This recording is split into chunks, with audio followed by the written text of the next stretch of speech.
was cold today. I wonder how much heavier the snow's gonna get. Here to see Odette?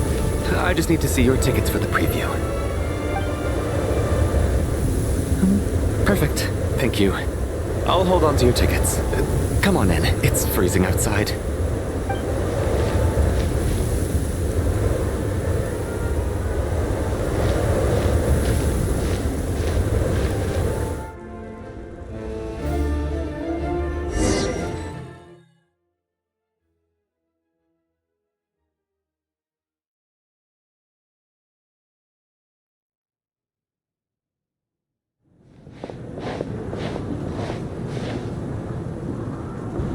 I think I'll leave the Lelic question until after the show's over.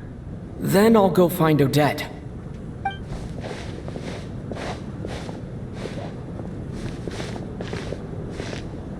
Child said he was originally going to come with Tonya. So I'm guessing Tonya's already here somewhere.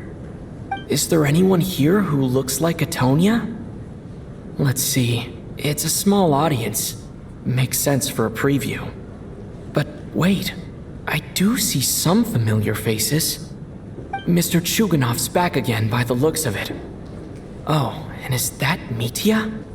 And that Fatui officer, Valeri. Guess he must be playing cat and mouse with Mitya again. Oh no, it looks like the show's starting and I still haven't found Tonya. Never mind. I'll just have to take a seat for now and see if I can catch her afterwards.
Members of the audience, I'm a staff member here at the theater.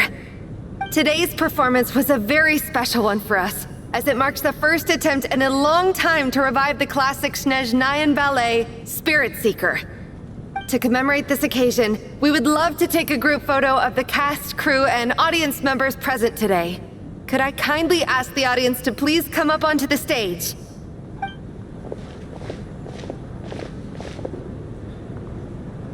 All right, everyone, huddle in a little more.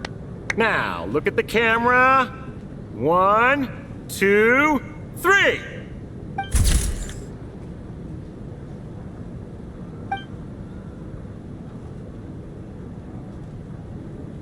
Are you quite satisfied, Mr. Energy Scientist? I rather hope you don't have any other escape plans to add to my workload today. What are you talking about, Sarge? This was simply my way of inviting you to watch Miss Odette's new show with me. And wasn't the performance spectacular? In the future, I heartily encourage you to take a leaf out of my book. Find some soul-nourishing pastimes to enrich your time outside of work. It was indeed a fine performance, but I must correct you on one point. This is not time outside of work. These are working hours. Working hours and non-working hours are just a social construct. Human technology can never advance if we're too rigid in our thinking, Sarge. May we leave now? Already? I mean, I was kinda hoping to soak up the atmosphere for a little longer, but... No? Okay, guess I'm pushing my luck. Didn't seem like too much to ask, but fair enough. Off we go then, Sarge. Back to the land of working hours. Lead the way. has to be her. She's the only person in the audience around Tonya's age. Excuse me, are you Tonya?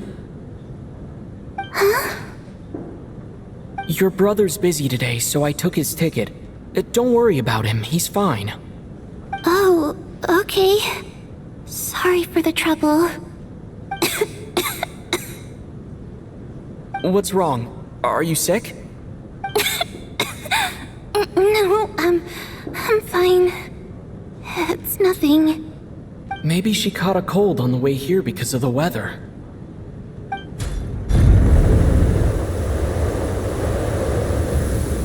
I haven't seen snow like this in a long, long time. It's most unusual. I know. It's completely white out there. You can barely see a thing. I've never seen such heavy snow in my life. Let's wait it out for now. You'd be lucky not to freeze to death in this weather, let alone find your way. Well, look at that. Maybe we shouldn't be in such a rush to get back after all. What do you think? Let's wait and see. Why do you need to take it so seriously? Fate has given us this wonderful chance to take a break. We owe it to ourselves to make the most of it. Come to think of it, there's a small inn not far from here that always keeps plenty of extra blankets on hand for guests. I know the route well. Shall I head over and borrow a few blankets? That way, anyone in a hurry can wrap up warm for the journey back. Just remember to return them next time you're over this way. Sir, there's really no need to go to all that trouble. Hey, it's no trouble at all. Wait here, I'll be right back. What a kind gentleman. Very good. My wife and daughter are waiting for me at home, so I shall be heading back as soon as I get my blanket. So... are you expecting us to go back to the Armory Palace wrapped in blankets too? Don't worry about that. I made arrangements in advance. Should I not return to the Armory Palace within 3.5 hours after Operation Showtime begins, an armed squad will be sent to collect us. They will escort us back. You are one of our key military personnel, so any weather-related risks must be eliminated. Operation Showtime? So, wait. Every single time you drag me back to work when I sneak out, it's a whole official operation? I gotta say, you've really turned this into quite a moral dilemma for me. It's snowing pretty hard out there. I think you should stay here for now. You seem a little under the weather. Sure. My brother might come pick me up in a bit anyway. Time to get to work. I should head backstage and find Odette. I need to look her in the eye and ask her about Lelik. Excuse me, are you looking for someone? A fan, I'm guessing? Today is just a dress rehearsal, so Miss Odette won't be meeting with fans. She's taking a well-earned rest right now. Sorry, but that area is currently off limits to everyone except the cast and crew. Bad timing, I guess. Well, I might as well stick around. I doubt Odette will be leaving before the snow lets up in any case.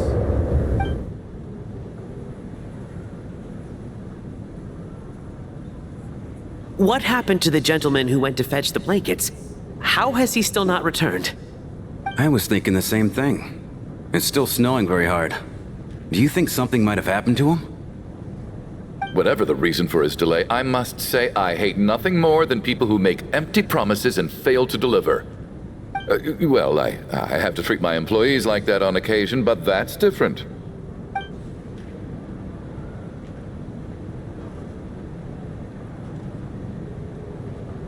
You seem anxious, Mr. Valeri. It's been nearly 4 hours since I left the armory. The army should have arrived to extract us by now. They know how much I despise tardiness and disrupted plans. There's simply no reason that they shouldn't have shown up by now, barring exceptional circumstances. Surely a snowstorm like this one counts as such. Few things in this world can stop the Snezhnayan army, Mr. Mitya. And a snowstorm is certainly not one of them. Why don't you go out and take a look? They might be right outside, waiting for your orders before they dare come in. An absurd hypothesis. I have no intention of leaving your side for even a moment until I have escorted you back to the Armory Palace. This doesn't look like an ordinary snowstorm to me. That guy who left earlier, it looked like he just vanished into thin air. Either that, or my eyes were playing tricks on me. A man-eating snowstorm? Come on. Night hasn't even fallen yet. Spare us the ghost stories.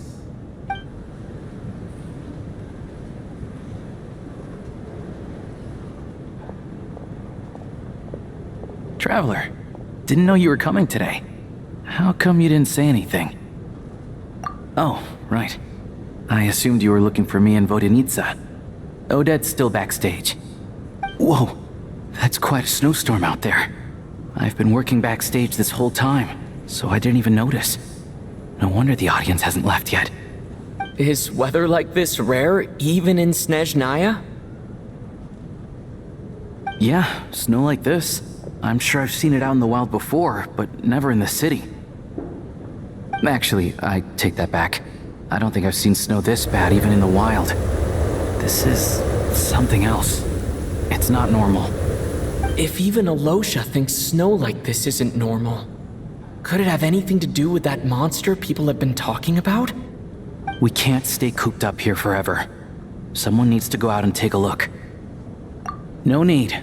I have plenty of experience with snowstorms. Besides, I work here while you're an audience member. I should be the one to do it.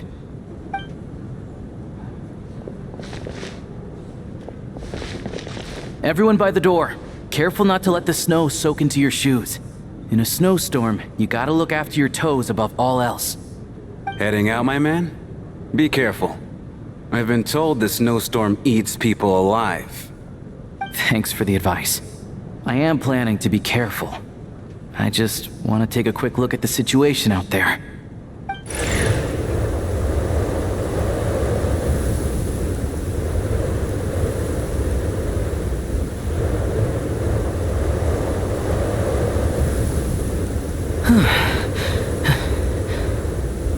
He's back! He's back! How was it? What's going on out there? Did you see any soldiers patrolling the area? Something about this storm isn't right.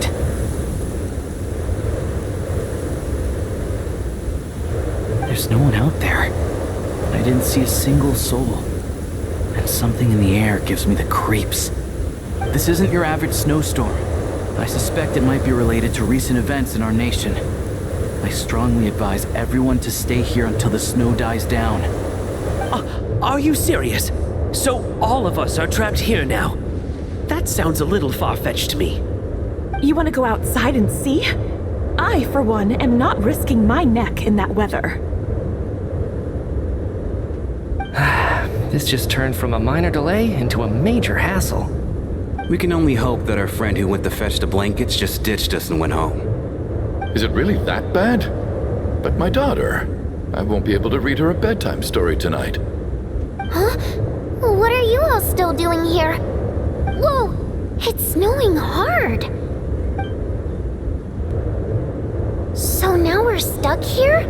Oh, this is terrible! Luckily, it was just a dress rehearsal today, so there aren't too many people here. On the bright side, the theater's always well stocked with supplies. If the snow still doesn't let up as we get into the evening, you can spend the night here, everyone. At least, I assume that's alright? Odette? Fine by me. This seems like a sensible backup plan under the circumstances. My thanks to the theater for being so accommodating. What are you staring outside and praying for, my man? You anxious to get home too? Oh, Your Majesty the Tsaritsa, I beg you, please do not let tonight's snowstorm stop. This is a golden opportunity to spend the night under the same roof as the two top stars in all of Snezhnaya. It's a once-in-a-lifetime experience. I think I've changed my mind. Sir, if you so much as look at us funny, you'll be seeing stars in a whole other way. Behave yourself, or you'll be begging for that blizzard. It's getting colder. We need to keep the indoor temperature up. Close the door and lock it tight. Let's head somewhere warmer.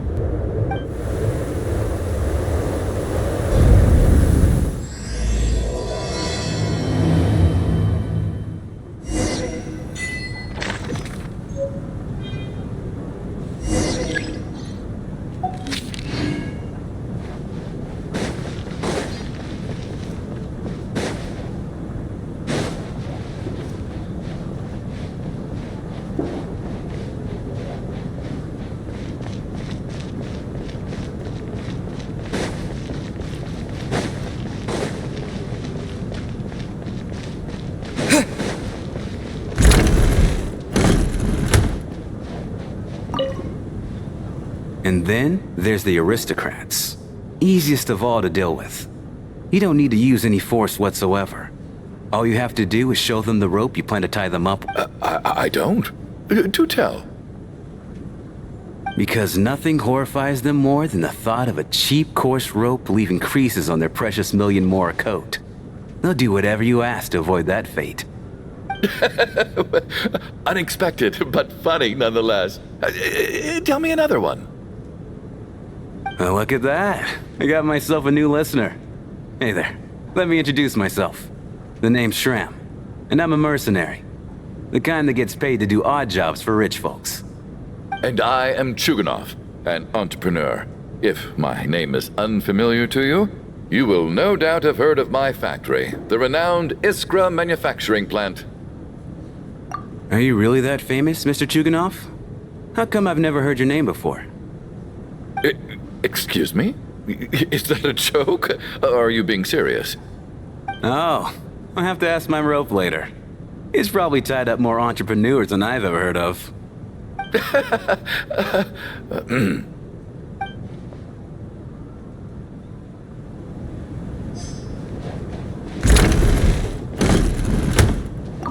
How are you feeling, Tonya? I'm fine. Sorry to worry you. I'm used to it by this point. I take medicine for it. My brother usually helps to get it ready for me.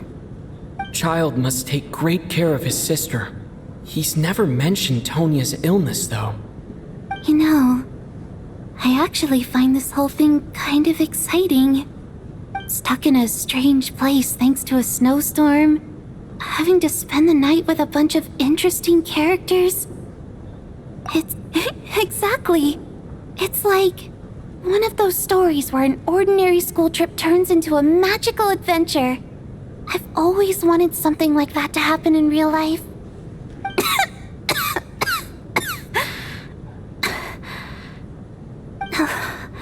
I'm fine, really. Just got a little overexcited.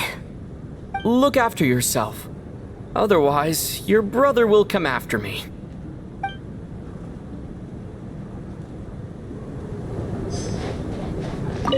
My husband has major trust issues. To him, I doubt even this snowstorm is a good enough excuse for me to stay out all night. That's the price of marrying into wealth. You'll get used to it. I'm not about to stop you if you want to leave, but don't drag me along. Hello? Can I help you?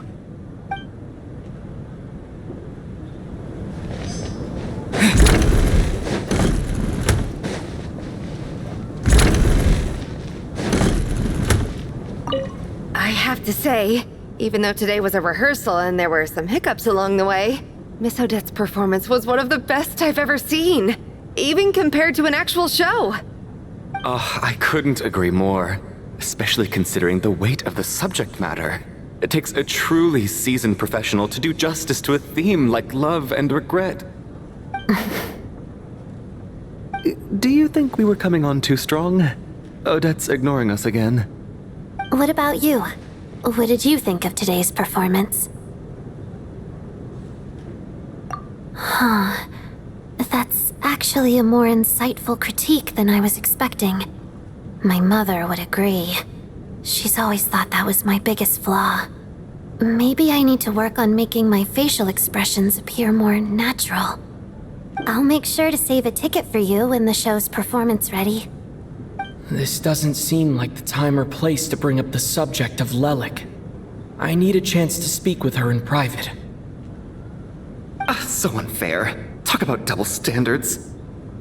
And now it looks like I've been spotted.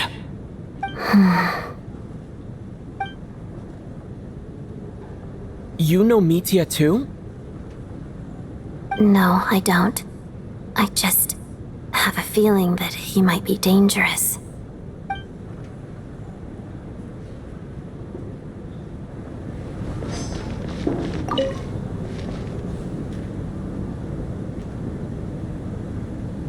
I don't think it's ever been this lively backstage before. I didn't know you were coming today. Hey, have you seen Chuganov? I heard he was coming today. Have you spoken to him at all? I'm with you. This could be just the chance we need. Yeah, I gotta figure out a way to coax some more intel out of him. I want to know why he suddenly changed his stance on Project Stuzha. What exactly happened before the most recent Vecha vote? For the Rokad, or just out of personal interest? Shh! There are other people around! Don't say the R word!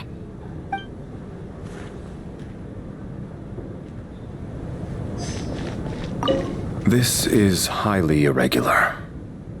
A delay of over an hour during an operation like this theoretically warrants a Harbinger-level response. I wonder what the issue is. The storm, or something else. Sarge, the day you learn to let go and just enjoy moments like this is the day you'll finally understand the meaning of life. Why, hello, sir. I believe you were the one sitting at a nearby table back at Podvorye Restaurant. Any friend of the theater's star performers is a friend of mine. It's a pleasure to meet you. I'm Mitya from the Energy Commission. Greetings. Major Valeri, head of the Special Assignments Battalion. Armory Palace Royal Grenadier Guards, 1st Regiment. I am here to ensure Mr. Mitya's personal safety. Please let me know if I can be of any assistance. Mr. Traveler, I cannot help but notice that Miss Odette is stealing glances at me. Any idea what that could be about? I've racked my brains, but I can't think of anything I might have done to offend her. Perhaps she noticed me spacing out during her performance? What? You mean I really did do something to upset her? Well, thanks for letting me know. So, Mr. Mitya, is your work related to Project Stuzha? Yes, that's right. The higher-ups in the Fatui transferred me from the Energy Commission to the Armory Palace because they wanted me to... Really? I can't even talk about that? Pretty sure it counts as part of my private life. All right, I won't say anything. Sorry, Traveler. As you can see, I'm afraid this pleasant chat will have to end here.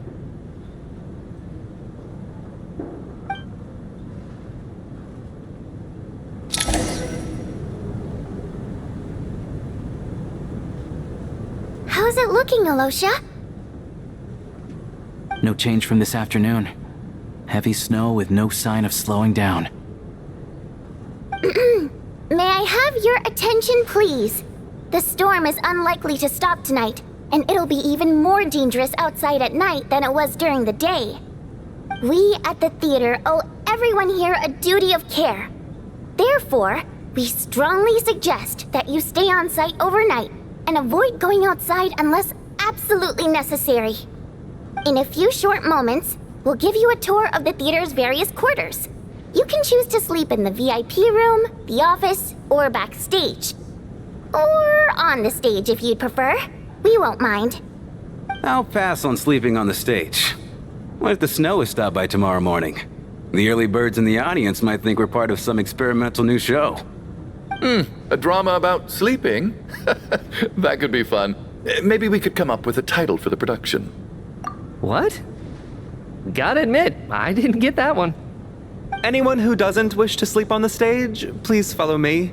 I'll show you to the rooms.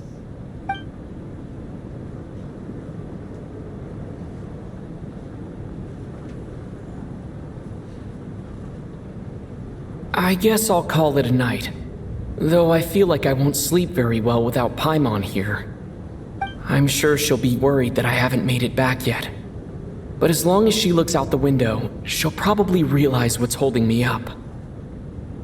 I wonder if she's feeling any better yet. At least she hasn't been getting any worse. Still, I should try and get back first thing tomorrow morning.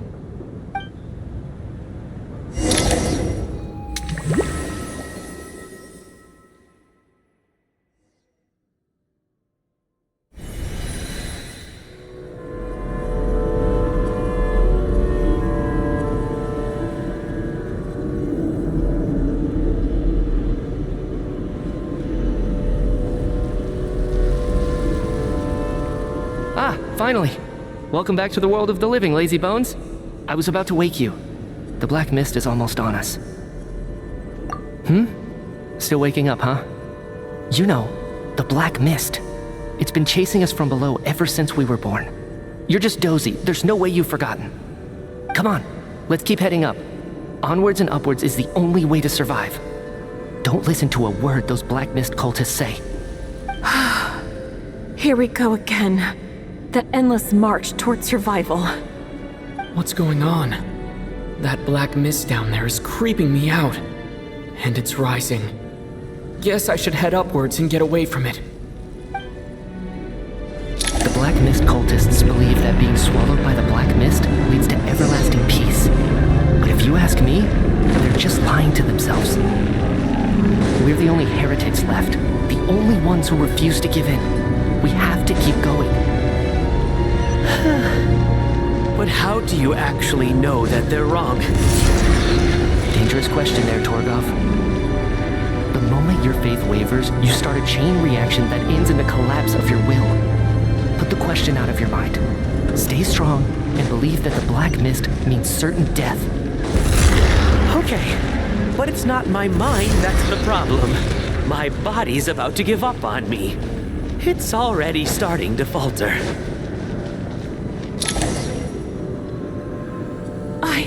I can't do this anymore. I've had enough of being forever on the run. What's the point of it all? All this will pass eventually, I promise. Keep fighting. It will be worth it. You accuse the Black Mist cultists of being liars. But you're lying too. There is no end to this path. It keeps going up forever. There was never any hope to begin with. The cult of the Black Mist has poisoned your mind, Sobolova. Are you thinking of giving up as well? I am. I think I'll take my chances with the Black Mist over this perpetual torture. As much as I detest the Black Mist cultists, I'm just too weary. Then I bid you both farewell. Let me put my personal opinions aside for a moment and say, I hope that you both find peace within the Black Mist. Fate always appears so impossibly complicated. But at moments like this, its raw simplicity is laid bare. Their fate was sealed from the instant they entertained doubt. From then on, the outcome was both inevitable and irreversible. Let's go.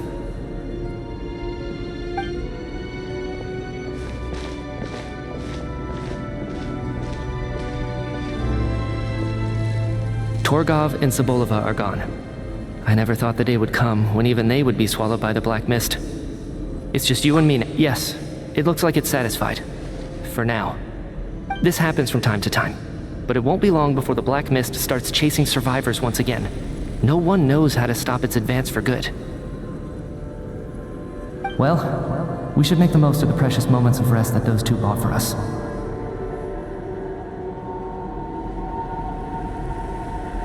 Huh? Are you really that sleepy, traveler?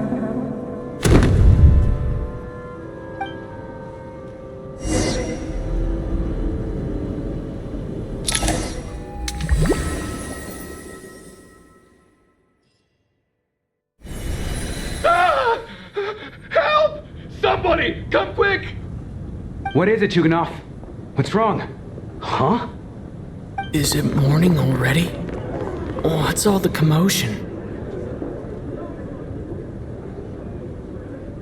Sounds like it's coming from next door. I should check and see what's going on.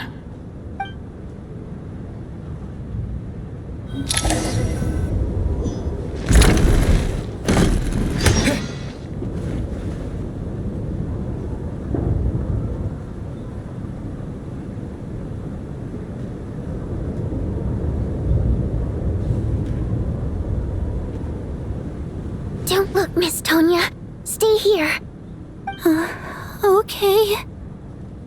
What happened to them?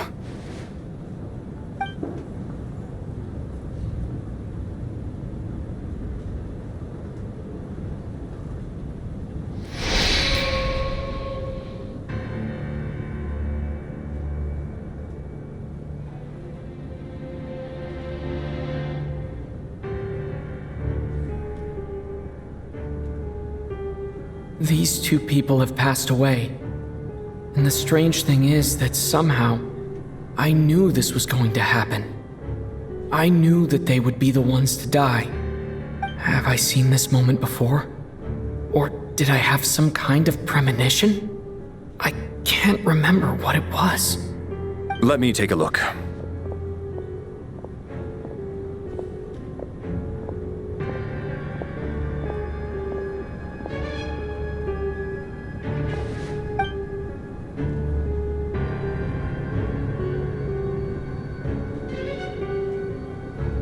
No vital signs in either of them. They're dead. The cause of death, however, remains unclear. No wounds on the bodies, no signs of a struggle, and no skin discoloration caused by the buildup of toxins. But just last night, they were chatting and joking away. This is so sudden. Could they have had pre-existing medical conditions? Even then, the odds of them both dying of sudden complications on the same night are extremely low. It's hard to believe that they died of natural causes, nor does this appear to be a suicide. Who was the first to discover the bodies? It was me. But these deaths have nothing to do with me, officer. I got up early because I wanted to see if the snow had stopped. Then I noticed that the door to this room was open, and it looked like there was a man and woman inside. I just went over to see what was going on. I had no idea they were... I can corroborate this. I was doing my morning exercises near the stage. When I saw Mr. Chukhanov heading this way, I followed him. I can also confirm that I didn't see a single person approach that room before him. The snowstorm was raging all night, and it's still going now. There's no way someone could have come in from outside, correct? You mean an intruder? No, not possible. I slept by the door last night as a precaution. There's no way I wouldn't have noticed if anyone had tried to open it. Everyone, split into pairs and search the theater for anyone in hiding, or any signs of suspicious activity. I'll follow up with a full search of my own shortly. Go, there is no time to waste.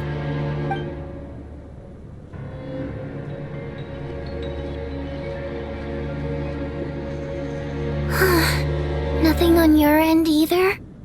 Backstage is clear. No signs of suspicious activity. We checked the basement. Also clear. I don't think there's anywhere here that a living person could hide. Are we certain that the theater doesn't have a back door? Or any tunnel or passageway wide enough for a person to fit through? No, there's nothing like that. If people were sneaking in through some secret tunnel to avoid buying a ticket, we'd have sealed it off ages ago. I also checked the windows. All of them are locked from the inside, and there's no sign of anyone entering or leaving. It sounds like we can safely rule out the intruder theory. If anyone came in during the night in this weather, there'd be no way for them to avoid leaving footprints or water stains. This can only mean one thing. It's like one of those murder mysteries you see in novels and plays, isn't it? The ones where the killer is one of us. We can't quite jump to that conclusion just yet. Could he be right? It's hard to imagine something like that happening in real life. Set in a theater during a snowstorm, a murder takes place, and the killer is among us. It's such a classic trope that it seems unbelievable. Looking at who the killer targeted, and the clean entry and exit, it all adds up. I know what this is. It's obvious now that I think about it. What is? What have you figured out? Both victims were wealthy, well-known local merchants. And the door was deliberately left open so I would discover the bodies and witness the crime scene first thing in the morning. Such ruthless methods. This was your doing, wasn't it, Lelik? Lelik? You mean Lelik is among us? And he's the killer? Lelik. I know this code name. Member of the Rokot, anti-Project Stuzha. Always works alone. I've read the case files at the Armory Palace. Walk me through your reasoning, Mr. Chuganov. What do you know about Lelik?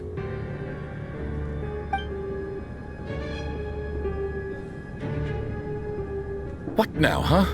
What now, Lelik? What more do you want from me? I already voted against Project Stuzha at the Snezhnaya. You snuck into my house the other day while I was asleep. Left a threatening letter. And I did all that you asked. But Project Stuzha cannot be so easily shaken. Not with the rooster in charge. So he really was threatened by Lelik. That makes sense. And now you're resorting to murder to threaten me. Isn't that right? I knew it.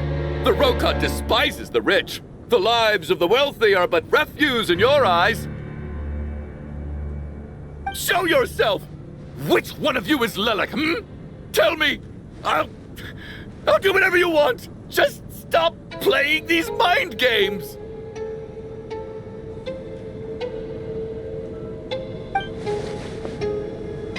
Was this really Lelik's doing? Would Odette really do something like this?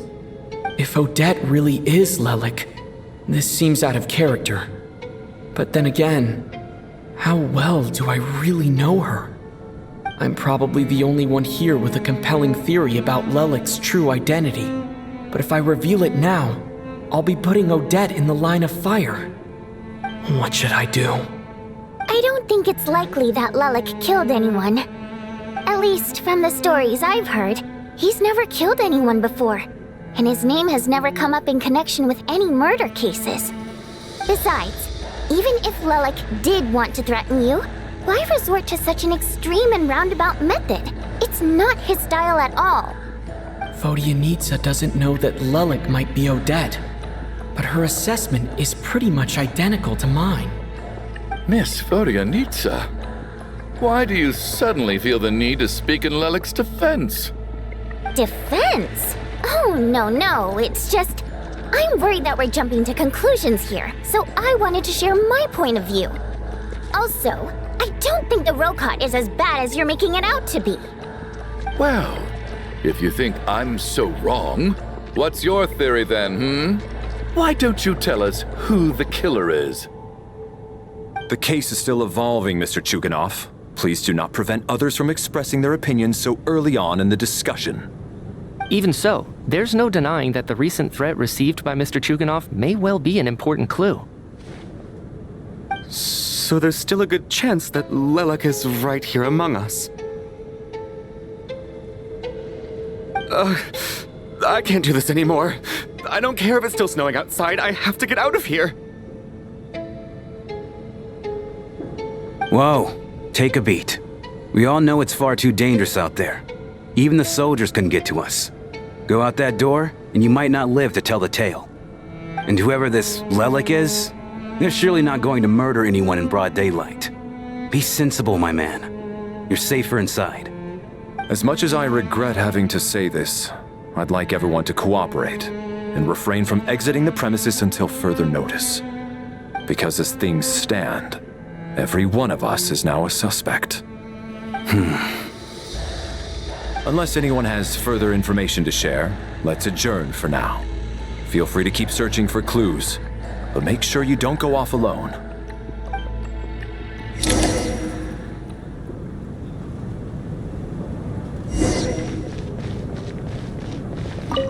You seem to be very comfortable taking charge, Major. You took the reins as soon as things went south. I simply made an executive decision that someone needed to take control of the situation on the military's behalf. Does this offend you? No, quite the opposite. We feel much safer for it. By the way, what does Major mean exactly? Is it a pretty high rank?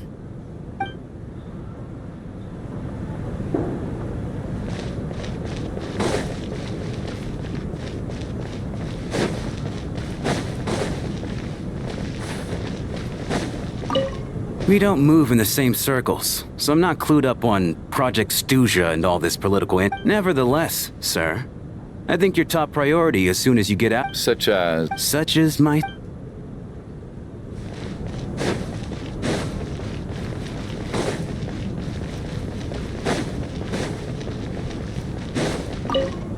I still find it hard to believe there's a murderer among us. There's no guarantee that you can trust your classmates.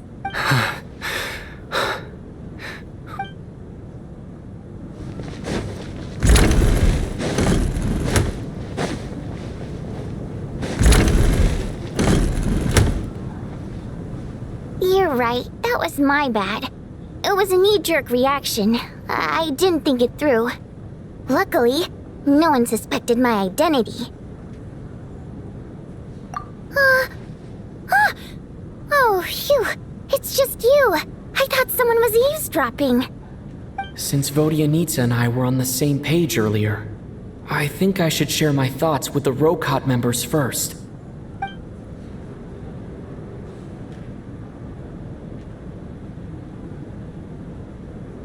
Whoa. Are you serious? I don't know if this counts as gossip, but it's definitely on track to be the juiciest this whole year. Odette? Really? Odette? Oh god, how dumb does this make me look? Lelek has been right under my nose this whole time, and I didn't notice a thing. Actually, it's exactly what you'd expect.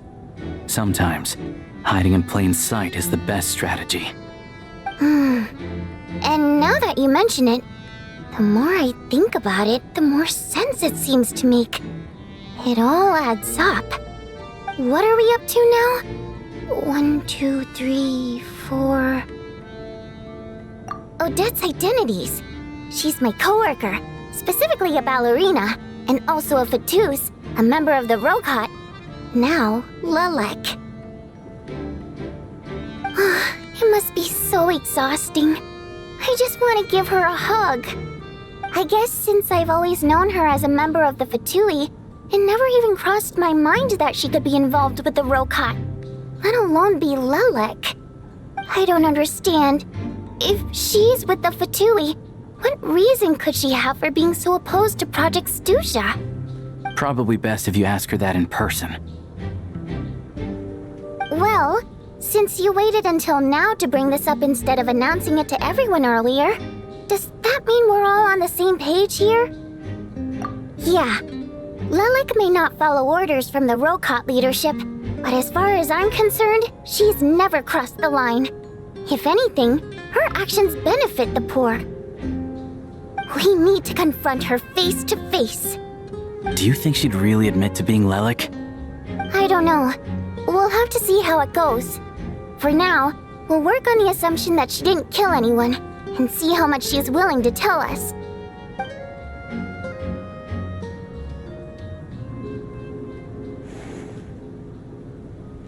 Now's her chance. Odette's alone. Let's go. Hey, Odette! What is it, you guys? Shh! Keep your voice down. We need to talk. So, you're Lelek, aren't you? Alright, fine. You don't have to say anything or explain yourself, just hear me out first. None of us believes you kill innocent people. Whoever murdered those 2 people last night, it wasn't you. The Traveler was the first to figure out your identity, but he kept quiet during the discussion just now. Still, it's clear where the group consensus is heading. Everyone believes Lelek is the culprit. If your identity is exposed, you'll be in a really bad spot. We're your colleagues, and we know what kind of person you are. I don't want anything bad to happen to you. So, can you clue us in? Tell us everything. The more we know, the more easily we'll be able to cover for you. Alright. Yes, I'm Lelek. And no, I'm not the murderer. And thanks, but I don't need you to cover for me. Actually, I'm planning to reveal my identity. You're gonna reveal that you're Lelik? Here? That's right. I'll admit I was surprised at first when Chuganov guessed that I was here. It was just a lucky guess, but it caught me off guard. But after taking some time to assess the situation and confirm where everyone stands, I don't believe I have anything to worry about. Are you sure you don't need a second opinion? Given the circumstances. Mr. Valeri! What?!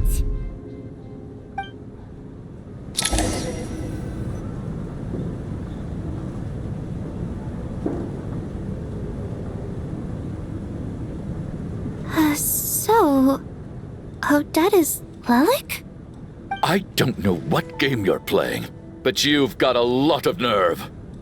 It's just one identity. So what if it's exposed? I can disappear and adopt a new identity anytime I please. I made my peace with this when I chose to become Lelik. But more importantly, I promise I am not the murderer, which means that someone else is.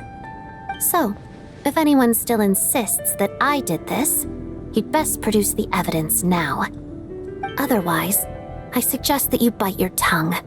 Because if you really believe I killed 2 people without making a sound or leaving a trace, pointing fingers at me would surely only make you my next target. Is this really the truth, Miss Odette? That's confidence, all right. I believe you. A real no-nonsense attitude. I can see why Marionette said that she's on track to inherit the title of the Fair Lady. Are you seriously buying this? Hey, officer! She just admitted to being Lelik. Aren't you going to do something about this? I do have one question, Miss Odette. Why have you chosen this moment to come forward and reveal your identity? If I didn't say anything, everyone would be focusing all their efforts on finding Lelik. And that is exactly what the real culprit wants. I don't want to be the scapegoat who lets the murderer get away with this crime. Despite all the accusations, she made the smart choice. A remarkable display of rational thinking under pressure. Clearly, Odette's talent extends far beyond the art of dance. She thought so far ahead. Why do I always feel like I'm one step behind her in everything? You've convinced me. Dealing with the murder case remains the top priority right now. Let's put the name Lelik and all related incidents aside until further notice. Nevertheless, the group still considers you the prime suspect. I assume you have no quarrel with that, Miss Odette. I understand.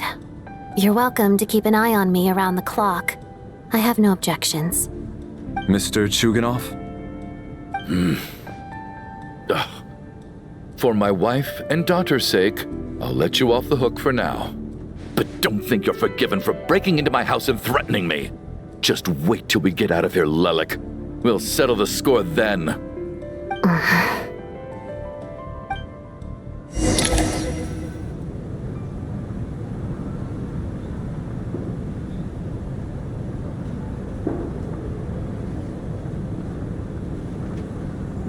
Good work, Lelik guard team. And Lelik too. Here, have some hot water. Turns out Valeri knew about my exploits. So now I've been told I have to guard Lelik with him. Shouldn't you be facing my way if you're guarding me? At the moment, it looks more like you're my bodyguards. If the true culprit is indeed still at large, as you have claimed, we must keep our guard up against them also. Don't worry, Tonya. We'll get through this. Once the snow stops, the officials will step in. The investigation will get easier, and then we'll be safe. But once the snow stops, won't everyone just leave? You're gonna miss us, huh? Well, some of us work at the theaters, so we'll still be here. I'll even give you a special backstage pass. Really, Miss Vodyanitsa? That's awesome! You've made a fan for life. Aw, you're so cute, Tonya. All right, let's swear to it. I promise to give you the pass, and you promise to never change your mind about being my fan. Promise. Don't indulge her, Tonya. You don't have to swear an oath over things like that. You really do get carried away sometimes, don't you, Miss Vodyanitsa? Hey, mind your own business.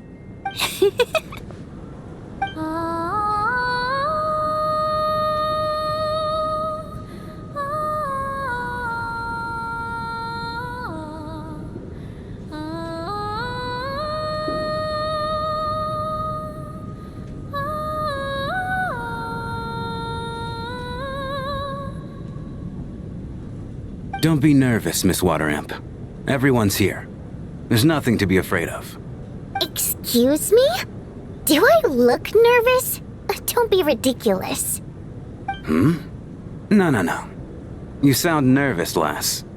Oh. Wait, but how... Okay, plenty of people know that I'm a water imp, but still... How come you understand our primary mode of expression? Primary mode of expression. I've not come across that concept before. Do enlighten me, Vodyanitsa. Well, it's just... We water imps tend to communicate our emotions to each other by singing, rather than facial expressions. The emotions we convey through song take precedence over our facial expressions.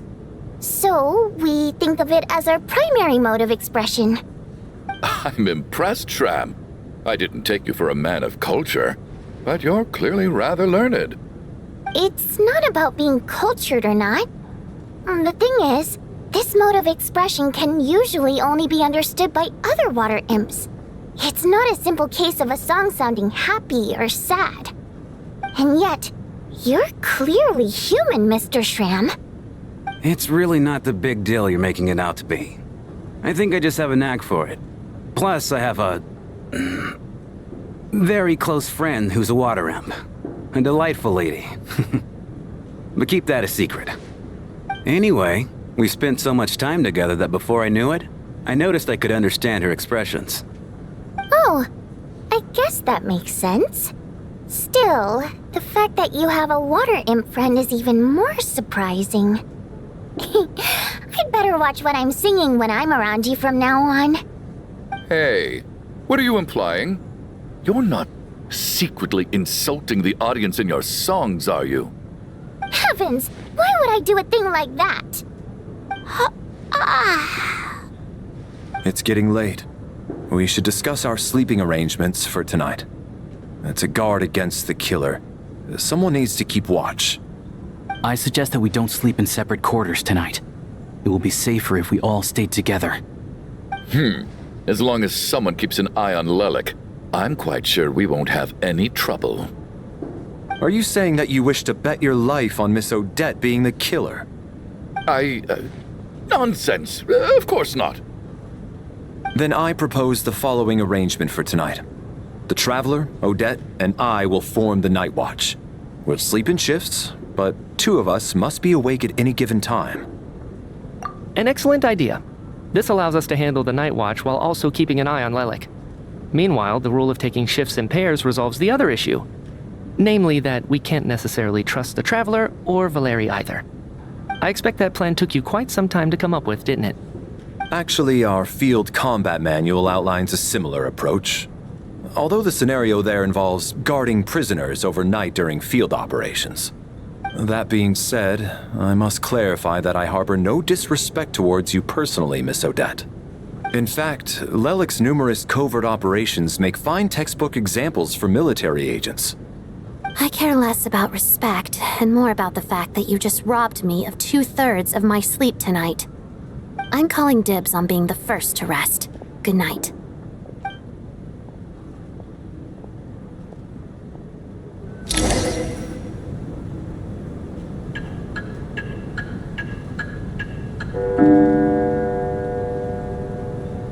It's almost time.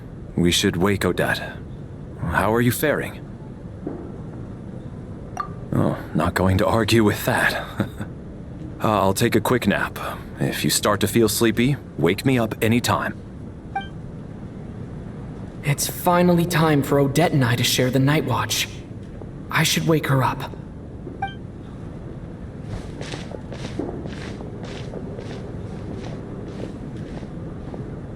I came here to get information from her in the first place. Maybe I should think about what questions I want to ask before she wakes up. How long are you gonna keep staring at me? Couldn't sleep. My mind's been running haywire.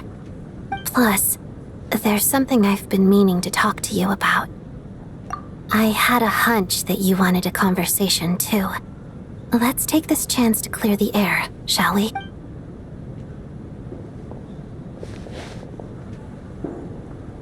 I just had a simple question for you, really. It's, Rosaline. In her final moments, did she have any last words or anything? I see. Well, that was all. I have no other questions. No. She was utterly ruthless in pursuing her goals. That kind of person should be hard to miss. And yet, even though I never approved of her methods, and she was an abrasive person, the fact remains that I am indebted to her. Oh, she told you. I guess that makes sense. I think she and Rosaline were on pretty good terms. Yes, Rosaline wasn't the kind to gossip about this sort of thing. Not that it's any huge secret to me, though. When I was a child, I had to join the Fatui for the sake of my mother and me. I trained under Rosaline. It was extremely grueling, and it didn't exactly come naturally to me. All I could do was try to ignore the biting cold and practice. I was a newcomer who'd managed to make a good first impression on a harbinger. There was pressure to live up to her expectations, to be worthy of the fair lady's reputation. Every day was a struggle against the cold, pain, and fatigue. And most nights, I struggled to fall asleep. After enduring all that, I've become almost immune to the sensation of pain. I suppose that was the cost of survival. Surely, any child who had to experience that would grow to hate her lot in life, don't you think? So, I put an equal amount of effort into my ballet. Because in my young mind, that was the only way to defy my fate.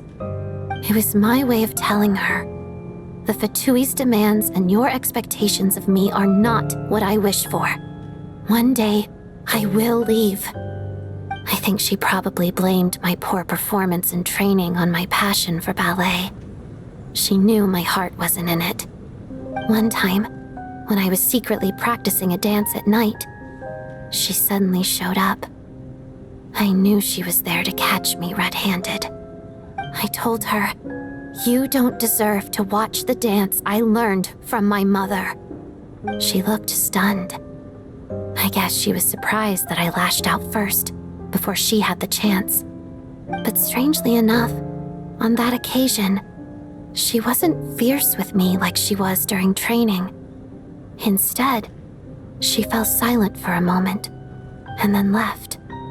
After that, she never interfered with my dancing or asked me how it was going. She never came to watch me dance again either. Not even once.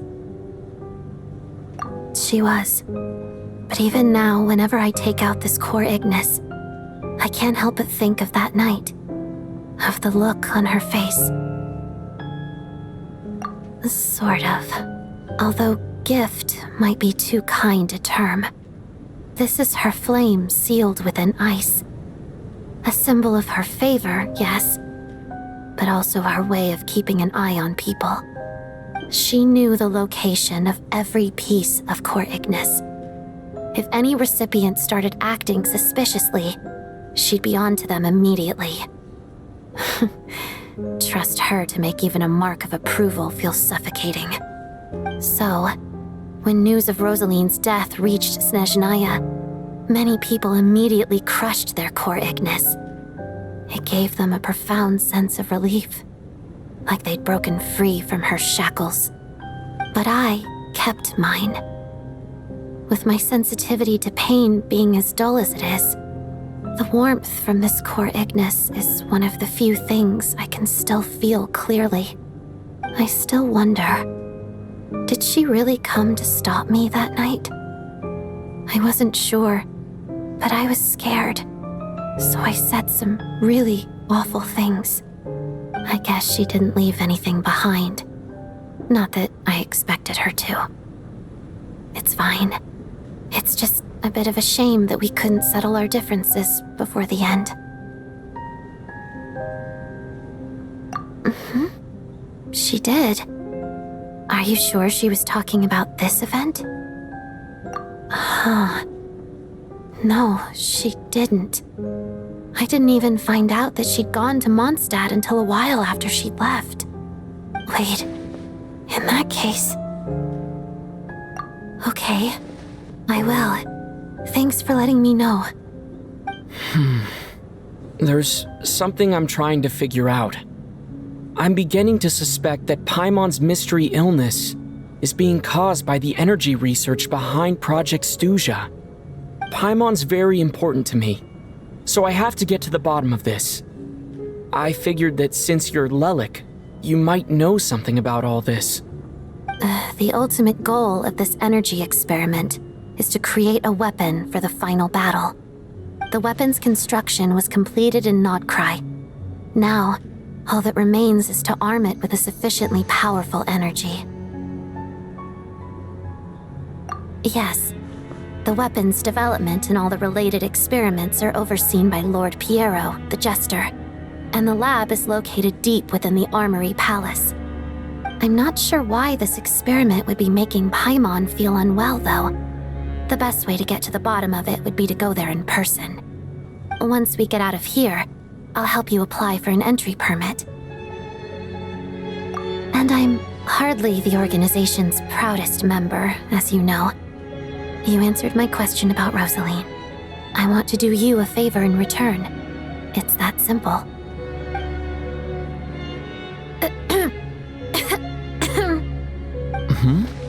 What's wrong? Are you not feeling well? You two seem to be hitting it off. I thought you were sleeping. Of course I was. In the military, one learns to fall asleep quickly. Even if he was awake, he can't have overheard us, right?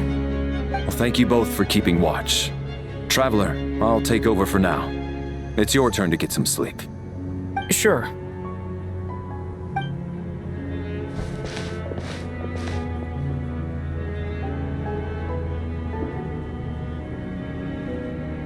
This is our second night here, but at least I found out a little more about Paimon's condition.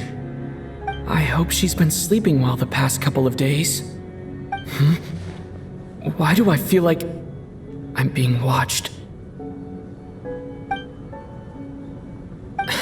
Seriously? Is this payback for when I stared at her earlier? But I thought she was asleep.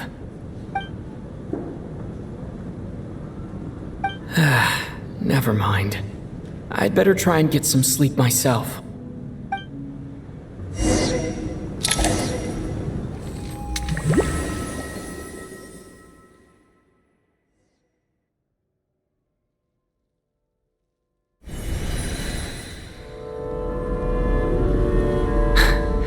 Hey, what are you spacing out for?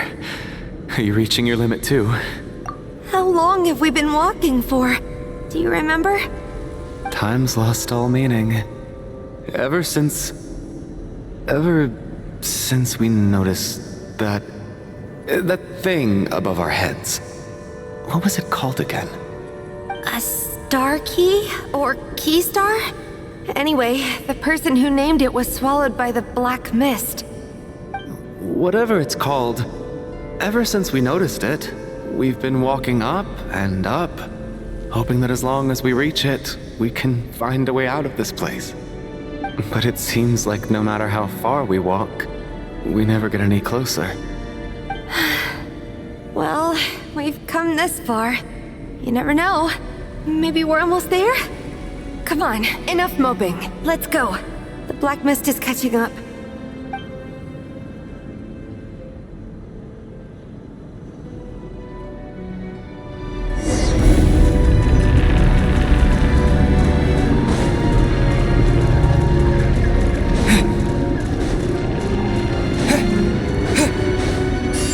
Monsters! Watch out! Not again! I've lost count of how many times we run into them. Be careful.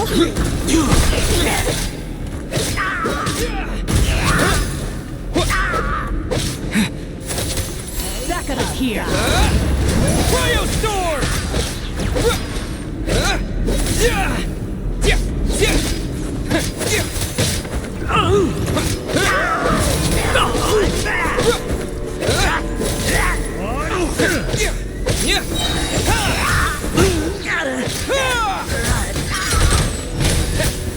Enough! Shut up! Run faster.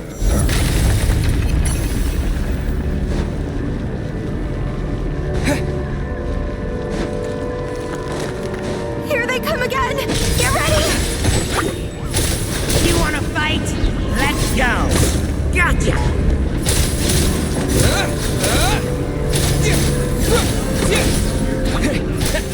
Gotcha! Cryo Storm! Yeah, Biting Cross! Got him! Backup is here.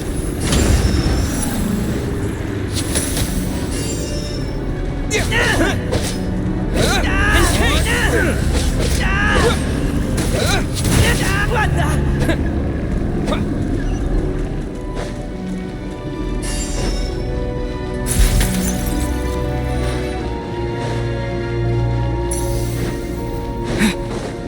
Monsters ahead of us?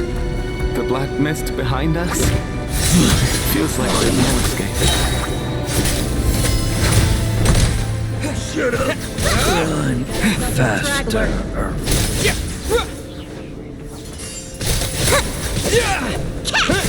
We got ourselves a straggler. Here comes another.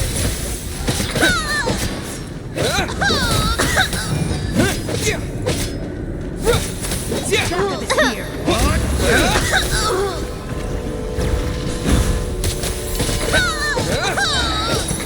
Cryo Storm! Learned!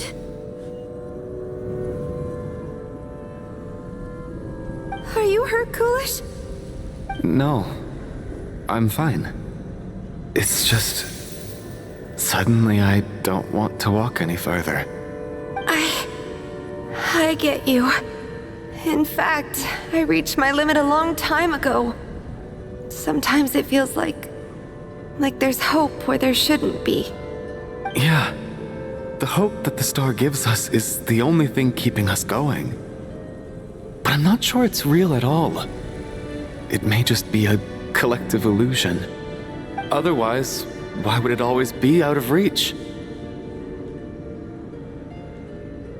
We know you mean well, but you're only saying that to try and encourage us to keep going, aren't you?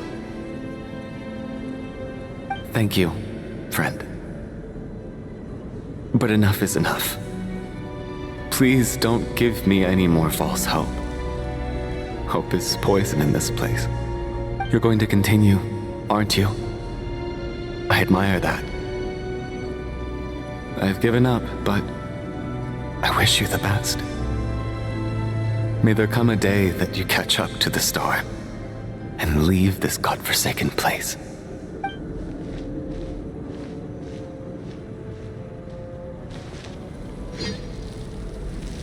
It's not an illusion. We really are getting closer to the star. Congratulations. You're the first person to make it here. I'm the star's envoy. The black mist has stopped rising. Its hunger is satisfied for now. having devoured your two companions. This is a good opportunity. I'll let you get some rest before we continue. What do you mean, leave? The star represents the starting point.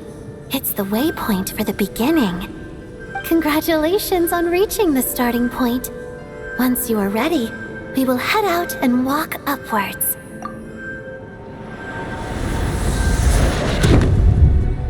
Huh? What's wrong?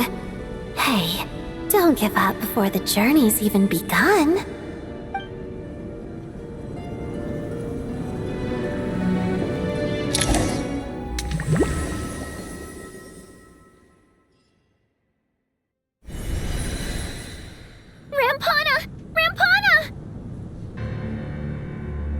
Is that Vodyanitsa's voice? What happened? Coolish, wake up! Please wake up!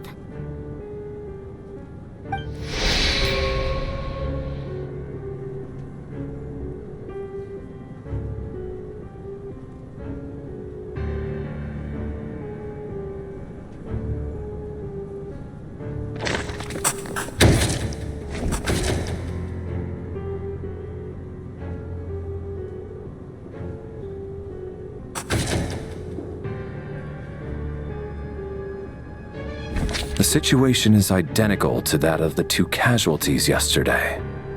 We cannot ascertain the cause of death. At least there are some elements that we can rule out this time. They slept on the stage with everyone else, so I suppose the surrounding environment can't be a relevant variable. Rampana. Coolish. Weren't some of us keeping watch last night? 3 of us, in fact. How could you not notice something was wrong? I'm as confused as you are. Certainly nothing unusual happened on my watch. Likewise, and from what I've observed so far, both Miss Odette and the Traveler can be trusted. To be honest, I didn't get a wink of sleep last night. I couldn't help but think I was the target, so I just laid there with my eyes closed. I heard the Traveler and Lelik chatting, but otherwise I don't recall hearing any commotion during the night. Me too. I didn't want to wake everyone up, so I was concentrating hard, trying not to cough. I hardly slept at all. If anything had happened, I'm sure I would have noticed. Then, what could possibly be causing this? Once was bad enough. I can't believe it happened again. I worked closely with Rampana and Coolish for so long. I never imagined that one day they'd... And on the stage of all places... Vodyanitsa... 4 victims in just 2 days, and we still don't have a single lead. I need to get to the bottom of this as soon as possible. And above all, keep Tonya safe. I'd never be able to look Child in the eye again otherwise. Still snowing? Yes, I just checked. Still no sign of anyone outside either. So we only have ourselves to rely on. If you ask me, this killer can clearly strike whenever they please. The Night Watch was a useless endeavor from the start. Lelik must be an expert in poisoning. Clearly she used some poison that can't be detected on the corpse. Here we go again.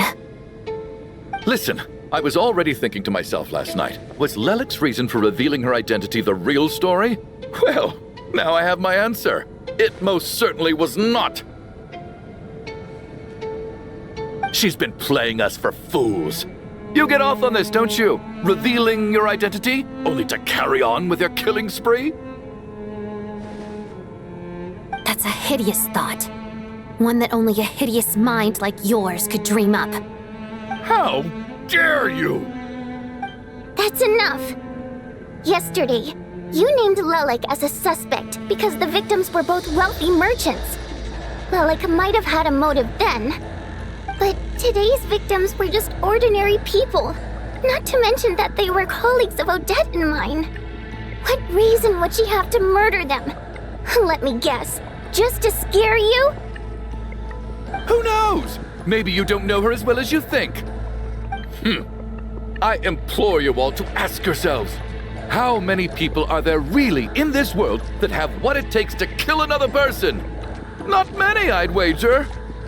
Lelik is well known to be a ruthless operator, and now she has revealed her identity.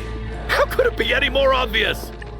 Everything you've said so far is still just conjecture, which doesn't constitute a concrete lead. You need to back up your claims with some evidence. How can you defend her, officer? What did she say to you while you were on night watch? Maybe I shouldn't be so surprised. You military types are always colluding with criminals to target the rich.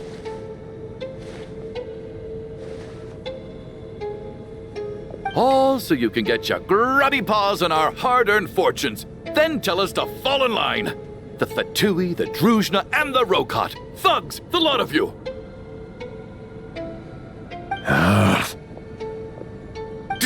Don't you dare!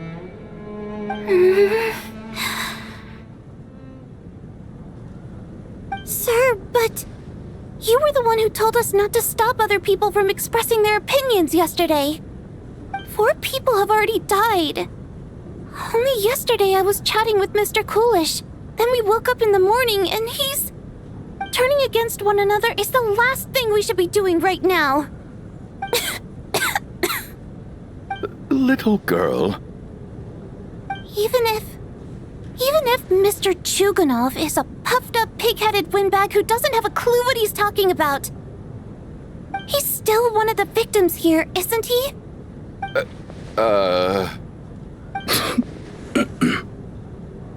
Quite. I had no intention of resorting to violence. But you're right, Miss Tonia. I ought not prevent him from speaking his mind. In any case, I believe Mr. Chuganov has calmed down a little now. We may resume our discussion. I don't think there's any need for that. What is there to discuss? Nothing about this situation is normal. Did you have an idea, Mitya? You're the brainiac here, right? Come on, clue us in. I've been mulling something over. All the leads we have so far concern things from outside the theater. Miss Odette's alter ego, the threats Mr. Chuganov received. But then there's the 2 double murder crime scenes themselves, which have given us absolutely nothing to go on whatsoever. That's highly unusual. Even with the most careful killers, there's always some evidence left behind. So what are you suggesting? I think this could be a supernatural event. It isn't characteristic of human-on-human homicide at all. Correct me if I'm wrong, but aren't you supposed to be a scientist? That doesn't sound like a conclusion someone like you is supposed to make. I got into scientific research because of my insatiable curiosity. But if the present situation defies all known scientific explanations, I don't mind shifting my curiosity toward the paranormal instead. Now that you mention it, I remember when I first came to the theater. I heard rumors about this place being haunted. Haunted? Yeah, I think I heard the same thing. But I mean, they're only rumors, right? We've worked here for years. Surely we would have noticed any spooky goings-on by now. Well, this has taken an unexpected turn. A haunted theater? If Paimon were here, she'd probably be hiding behind me in fear right now. Why don't we take this opportunity to look for clues again with a more open mind? Maybe a different perspective will help us see something different. Very well. Whether it's criminals or ghosts we're looking for, the same rules apply. Everyone needs to tread carefully. I'll move the bodies into the same room for now.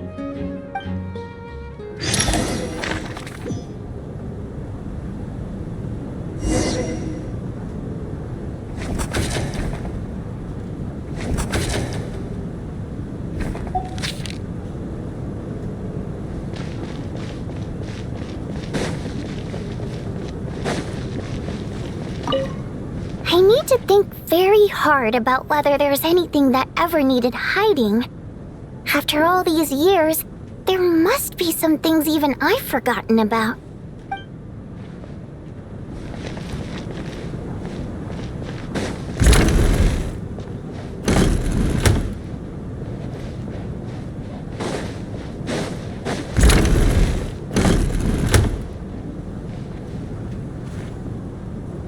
Larry, come take a look at this. You too, Traveler. Some sort of notebook. What is it for? It's the on-duty logbook for the theater. Kulish was the main person to use it. He mostly used it to record any unusual incidents during a show, audience numbers, exit times, and so on. Yes, he'd always have this logbook with him when he checked tickets at the entrance. This should confirm a lot of key details about the recent show. So, you find anything unusual? Yes. The number of people. I've checked and double-checked, but the numbers just don't match what's recorded in the logbook. Apparently, we have an extra person among us. Are we certain that logbook is accurate? Could someone have sneaked in without buying a ticket or something? Unlikely. Kulish took his duties very seriously. Not to mention that this was a dress rehearsal, meaning smaller audience numbers and tighter ticket restrictions than usual. Everything would have been well within his control. We no longer have our tickets with us, do we? They got collected on entry. I assume there's no way we can check them again. Unfortunately not. The theater recycles tickets. Once people are in the door, they don't tend to leave until the show ends, so we collect the tickets at the point of entry. Still, I'm inclined to believe that this discrepancy in the head count is significant somehow. Did an extra person just materialize out of thin air?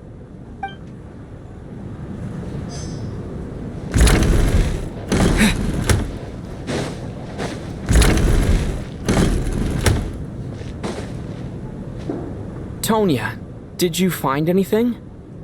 Not yet. Still looking. So... Are we supposed to be looking for something paranormal? This looks like somebody's notebook. Shall we read it together? Well, it doesn't look scary or anything. All right, let's read it together.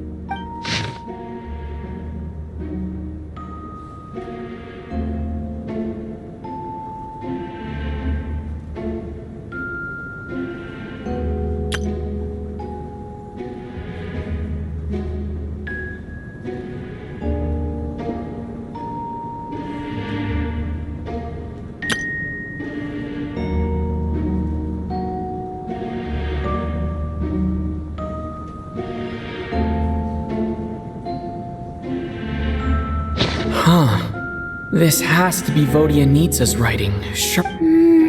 Maybe it's a little rude for us to peek at this. I feel like I just read someone's secret diary by accident. It sounds like she's writing this for her parents, right? Because her water imp parents belong to the aristocracy, who were driven out of Snezhnaya by the Tsaritsa long ago. And now they live somewhere new, where the postman can't get to. We're sorry! It's fine. My fault for not storing it properly. I can't leave things lying around and expect them to get ignored when everyone's scouring the place for clues. All right, give me my notebook back. I'll take over the investigation in this room.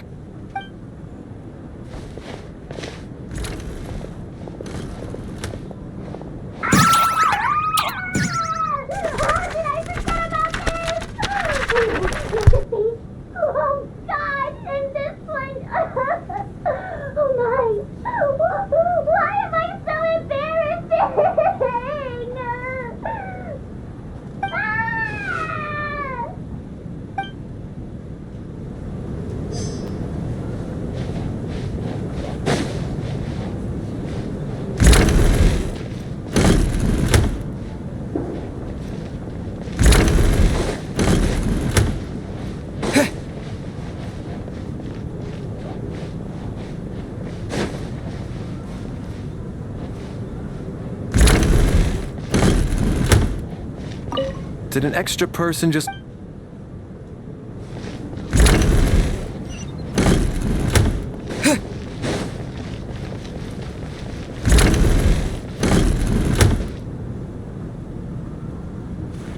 Traveler. Since you're here, come take a look at this. Alosha found it. We're both curious to hear your perspective.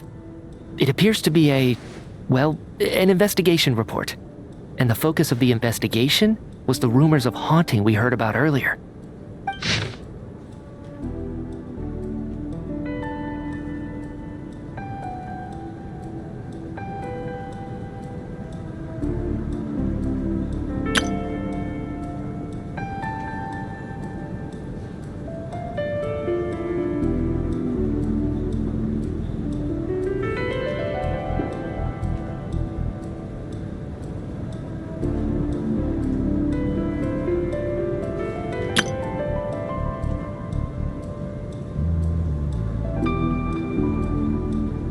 An investigation report, huh?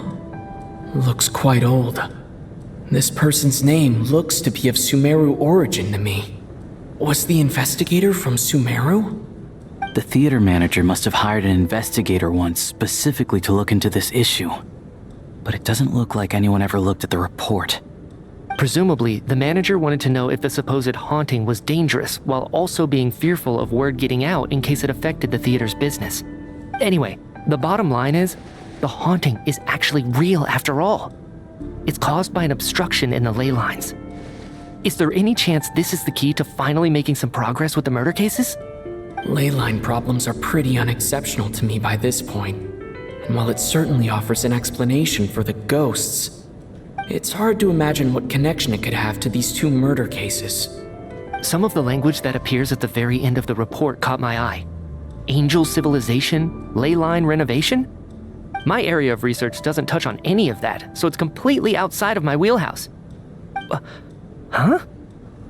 A piece of paper just fell out from the report. It landed right by your feet.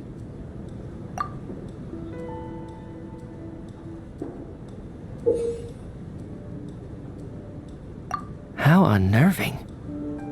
It was tucked inside the report, so it must be a note left by the author. Death is near. Is that supposed to be what's going on here? With us in the theater? But if so, how did the author foresee it? Could he predict the future somehow? Maybe things are more complicated than we thought. No, wait a second. If we take the report and the note at face value, they completely contradict one another. The report definitively concludes that the hauntings in the theater are harmless and cannot affect the real world. But the note seems to be warning of potential danger. The question is, what exactly does the note mean by death? The various ways we could interpret this keyword lead in completely different directions. Let's pause our analysis here for now. I think we need more information.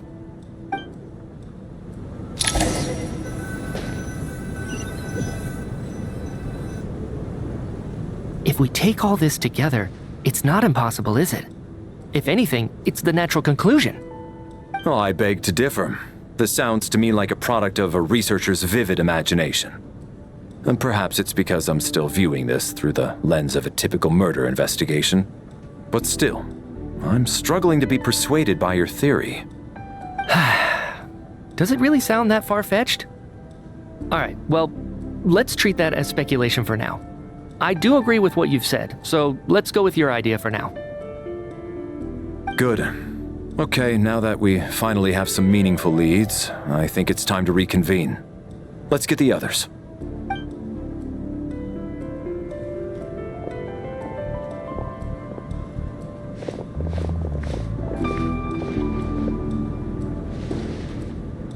So, that's about everything we've discovered so far. I'll share my theory first. Based on what we've learned from the logbook, I believe the extra person among us is most likely the killer. If the killer had simply bought a ticket, it would have greatly increased the risk of their identity being exposed. I expect he or she either hid in the theater ahead of time, or found a way to slip past the ticket inspection. They then blended in with the group and waited for an opportunity to strike. What about the note found in the investigation report? Any thoughts on how that fits in? The killer may have simply planted it there as some sort of sick joke. I've seen my fair share of psychopathic killers. They love playing cryptic mind games. So, it has nothing to do with the haunting of the theater after all. This theory makes sense to me. If we have an audience member unaccounted for, chances are they didn't come here to watch the show. Could it really be that simple? So, in other words, all we have to do is find out who got in here without a ticket, and all our problems will be solved? Then let me make one thing clear. All the theater staff should be well aware that I came here for the rehearsal legitimately, yes? There's no way I'm the one who didn't have a ticket. It's true. I hear you used every trick in the book to get a hold of that ticket, too. Everything short of throwing a temper tantrum and rolling around on the floor at the entrance. I most certainly did not degrade myself in such a way. Probably a stupid question, but I might as well ask. Did anyone here get in without having their ticket checked? Guess it was naive of me to expect them to just admit to it. Especially after the unprompted Lelic reveal. Once was already a miracle. Twice would be unfathomable.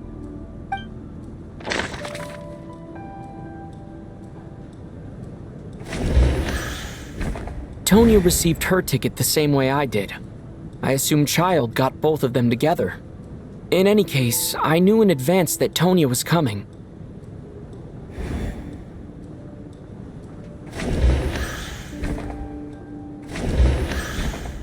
I don't believe any of us here knew Shram before all this. If no one can verify Shram's identity... Mr. Shram, did you really go through the ticket inspection to get in here? Huh? Me? Why am I being singled out, my friend? It's not that you stand out as suspicious, more that everyone else has been ruled out as trustworthy. Okay. Well, we spent the best part of 2 days together now, so I'm sure you can all tell what kind of person I am. I'm a true gentleman. I never dream of doing something like sneaking to the theater without a ticket. Yeah, I have no doubt that you're a good person. But the problem is, none of us here actually know you, so no one can say for sure that you are who you claim to be. Although, actually, what was it you said last night? Yeah, you're friends with that water imp, which is why you understand our primary mode of expression. Last time I checked, there were barely any of us remaining in Snezhnaya, since most of the water imps left. Could you tell me a little bit more about your friend? There's a good chance I actually know her. And I suppose it's also kind of a way for everyone else to get to know you a little better.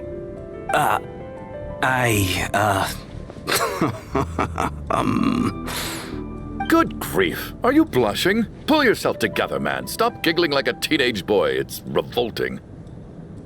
Hey, revolting is a little strong. I was just a bodyguard hired by our family. But the stars must have aligned, because sparks began to fly between me and their daughter. Never in my wildest dreams did I think I'd get so lucky. We don't need details. Okay. I'm just a little hesitant to reveal her name, that's all. Even with me to protect her. If word gets out that she's dating a human, both the Fae and human factions will give her a hard time. Really? Wait, no. That can't be. Huh? Shram, what the devil are you talking about? Why is everyone looking at me like that? Surely you can understand where I'm coming from.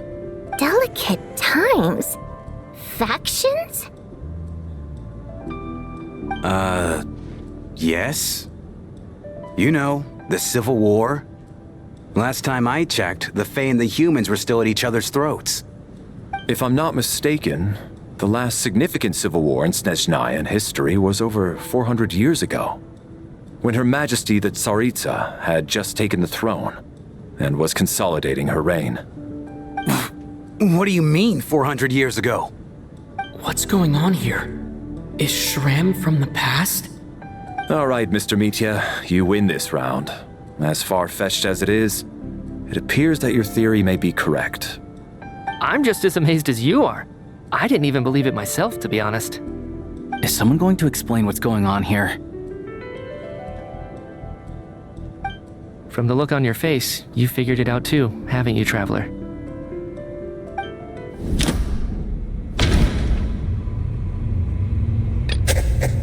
That seems to be the case. The theater's ley lines have been modified to block souls within its grounds from returning to them.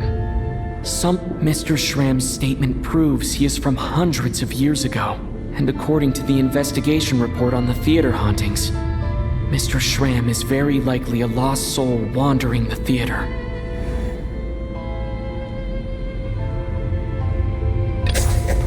For some unknown reason, the soul that has been wandering the theater due to the ley line issues has joined our group and blended in.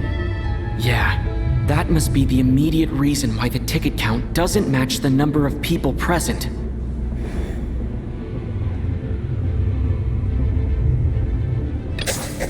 The contents of the investigation report have been verified. There are indeed ley line issues and wandering souls in the theater.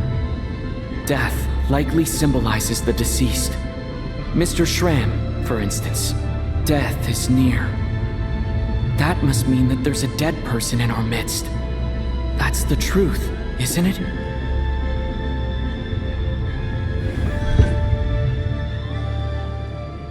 Yeah, the logic is clear now.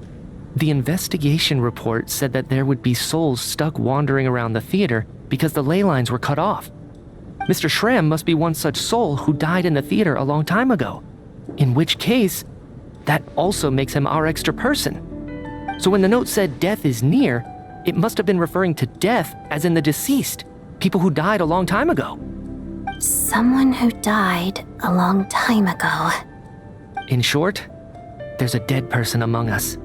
The extra person we've been searching for is a ghost from the past. You mean I'm a ghost? No. Don't make jokes like that, my man. There must be some mistake. But even if I was dead, I know for a fact I didn't kill anyone these past 2 nights. Yeah, even if all that's true, the report also said the souls inside the theater can't affect reality, right? They're harmless. Then what if the problem isn't the souls at all, but the ley lines themselves? The ley lines have a powerful ability to attract and devour souls. Let's say that the ley lines are like a black hole, constantly seeking to engulf souls.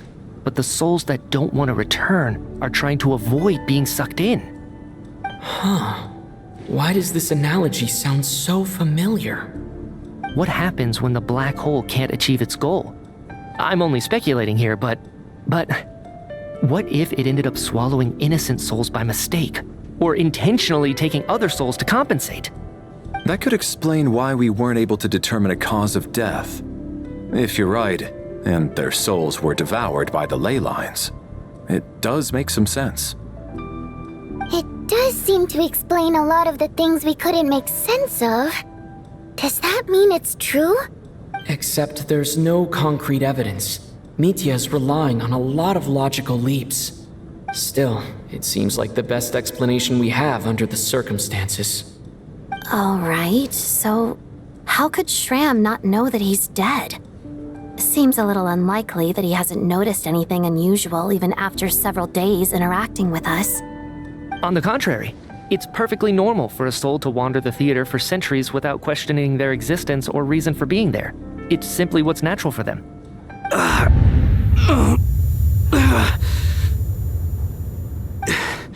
You know what, Mr. Brainiac? I think you might actually be right after all. I'm trying to remember and... even though my head feels like it's going to explode, I think... it's all coming back to me.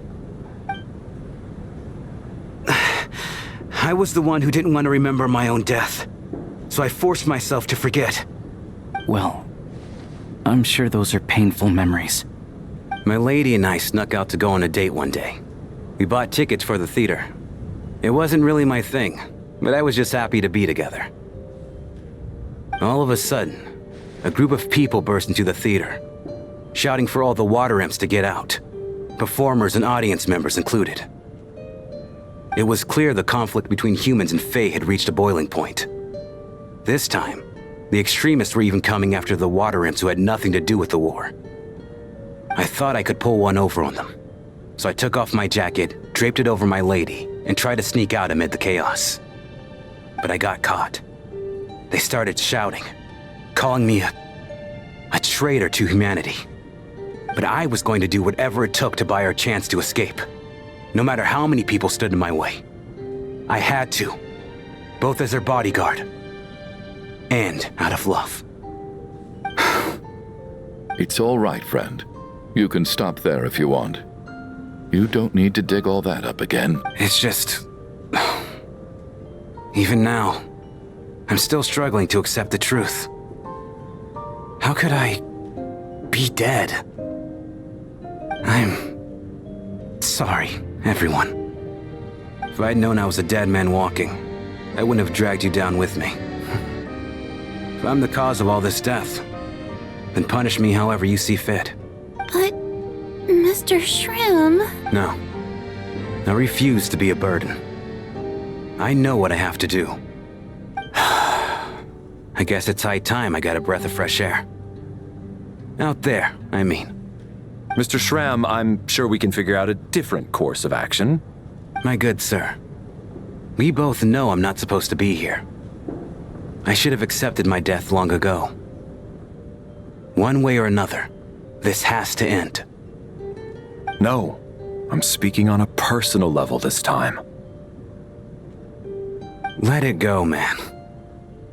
Oh, wait. One last thing. Miss Wateramp. My lover. Her name was Litia. Litia Ozarova. Do you know what happened to her? Ozarova. Oh, Auntie Ozarova. That's what we all called her. I remember her as a very kind elder. She had a bunch of kids, too. I'm so glad she survived. And she had lots of kids? Good. That's... good. I could hardly expect her to stay single just because of what happened to me, right? As long as she went on to be happy, that's all that matters. There's no need to see me off, my friends. I've enjoyed our time together over these past few days. Perhaps we'll meet again in the next life.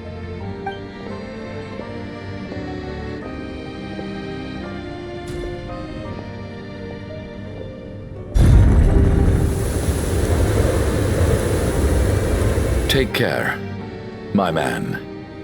I knew Mr. Shram was already dead, but... I still feel so sad.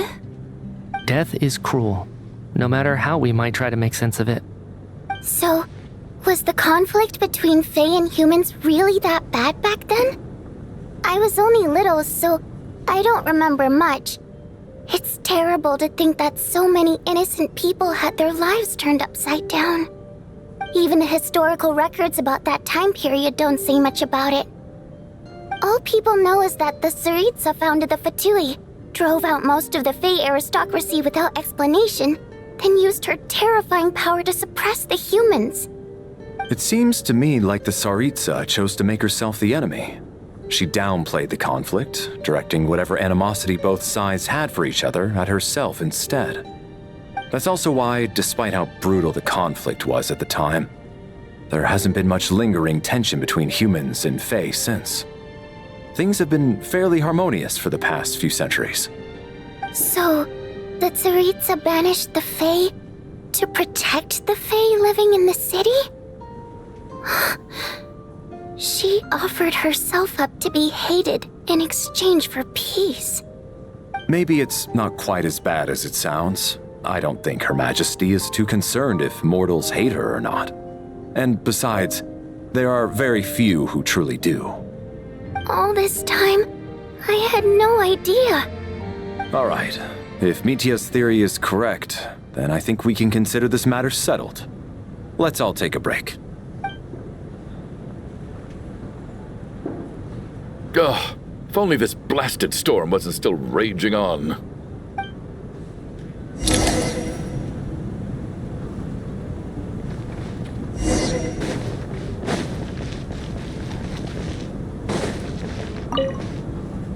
At least the lingering regret that kept him here has been put to rest. That's not necessarily a bad thing.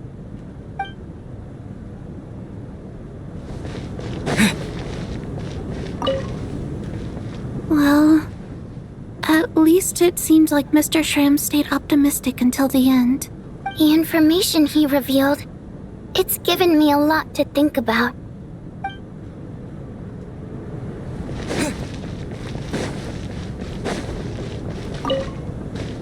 Even though Shram was already deceased, his decision to walk into the snowstorm was still a sacrifice, and a very brave one. This is one of the few times I don't feel at all happy to have my theory proven true.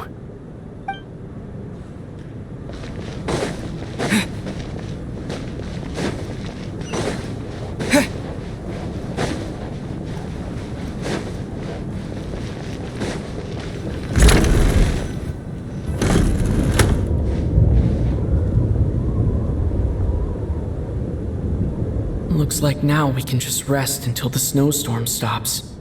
I still can't believe Shram turned out to be a ghost who'd been in the theater for hundreds of years. Knock knock. Huh? Knock knock. You know the door isn't closed, right? You don't have to knock. Think of it as a signal then. When I'm entering someone else's room and I knock, I'm here as Odette. If I don't knock, it's Lelik. Thanks. So, why did you come to find me? Vodyanitsa said you knew about my secret identity from the start. But when everyone was discussing who Lelik could be, you were worried that revealing what you knew would be unfair to me. So, yes, I'm extremely grateful for that. It's nothing. I mean, you didn't hold what happened with Signora against me, so I should thank you for that as well. Actually, there's something else as well. I found myself in a situation similar to the one you were in when you helped conceal my identity. So I thought I'd come and ask you for advice. It's about Mitya. Before all of this, the last time I saw him, he was dead. As I'm sure you know, my goal as Lelik was to stop Project Stuja. Well, when I found out the tech lead for the experiment behind Project Stuja was Mitya, I immediately started planning to track him down and threaten him to back out. I often saw him around the theater, but I soon concluded that making my move there would risk exposing my identity. So I decided to infiltrate the Armory Palace and go directly to his lab. That way, the threat would be much more effective. Well, I suppose there was a bit of luck involved, but I am a Fatus, so I already had some familiarity with the building's layout. But when I finally made it to his lab, Mitya seemed to be dead. I checked his breathing and his pulse. He had no vital signs whatsoever. I'm certain of that. I thought maybe another anti-Project Stuja activist had beaten me to it, and chosen a much more brutal method, so I made myself scarce.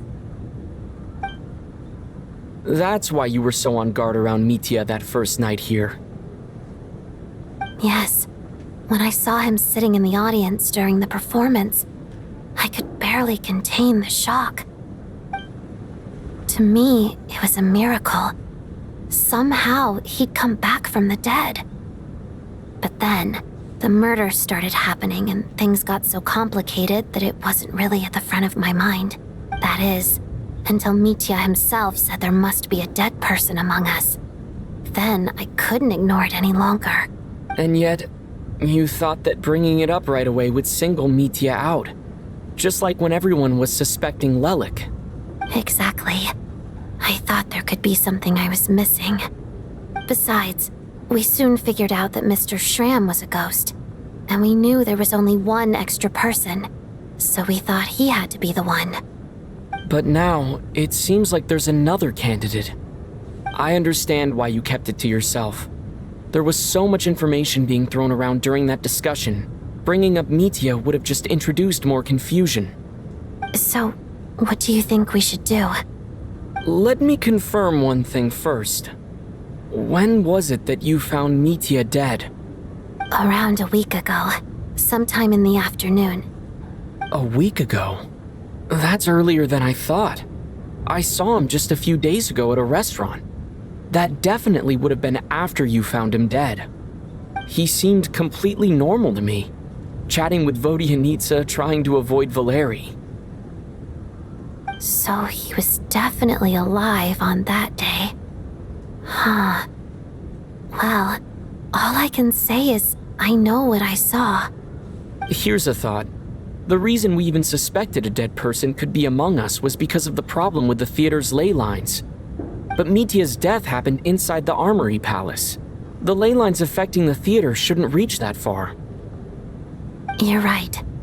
I guess he doesn't fit the profile of the person we were searching for. I think the chances of it being him are very low. Surely he can't have died for real in the Armory Palace. Unless... Unless what? Unless he really did come back from the dead. You're right. Do you think we need to disclose this to the others? Huh, what's this? A private meet and greet? Where do I line up? That's not what's going on here. Well, I was just making the rounds. Thought I'd try to lighten the mood a bit. Vodyanitsa's handing out food if you're hungry.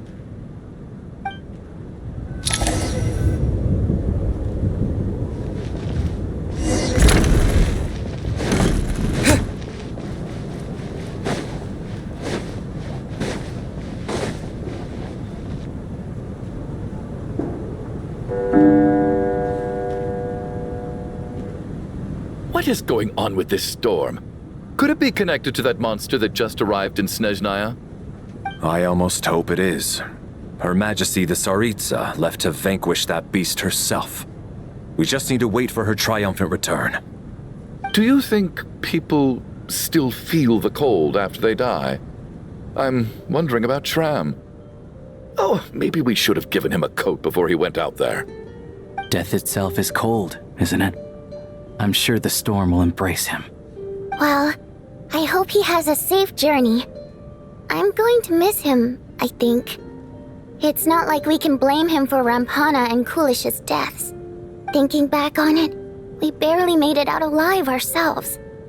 Once we get out of here, how are we going to explain what happened to their families?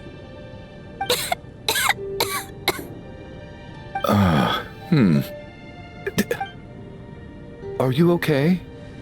Here, take this. I've never used it.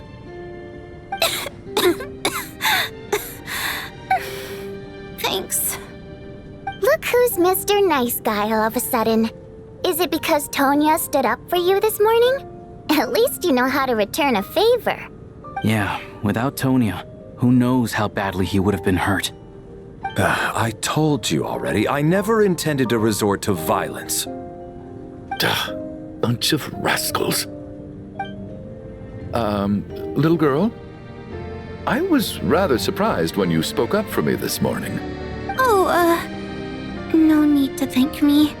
I've been, too embarrassed to admit it, but, you remind me a lot of my daughter.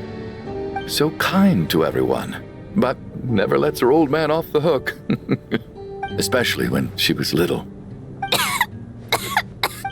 All right, easy now. How long have you had that cough, Tonya? I don't know. It's probably been a while. I'm fine. Are you taking anything for it? Yeah. I'll be fine once I see my brother. He's gonna pick some frost fairy flower leaves and brew a tonic for me. I'll feel much better once I drink that. I see. That's good to hear then. We should probably discuss arrangements for tonight. Now that the deceased has left our midst, there shouldn't be any more incidents. However, out of an abundance of caution, I'll keep watch. Shouldn't we take shifts? I can take one if needed. No need. I managed to get a nap in earlier, so I have plenty of energy right now. After all the tension of the past few days, everyone else should just focus on getting a good night's sleep.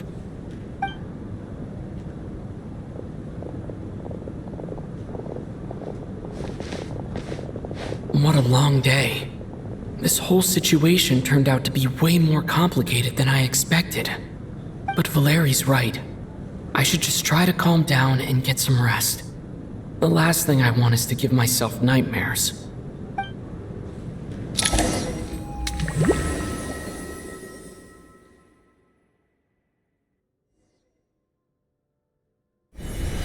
He's awake!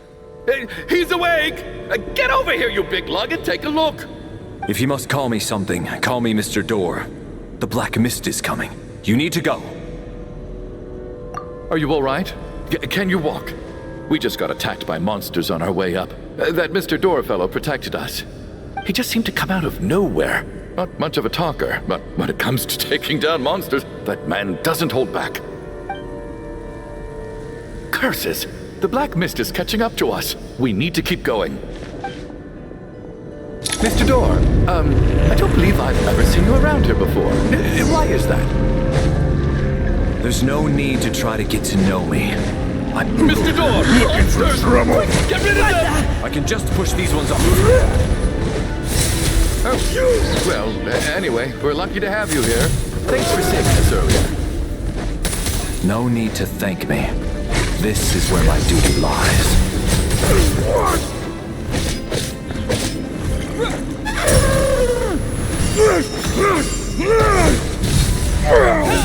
Blade!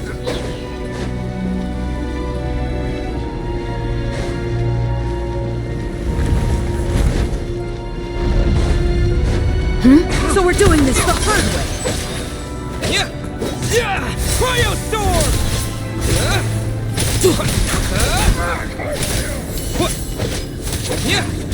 You win this one.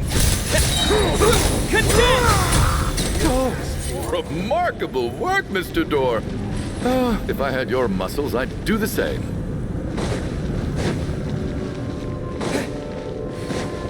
Are none of these doors the one you're looking for?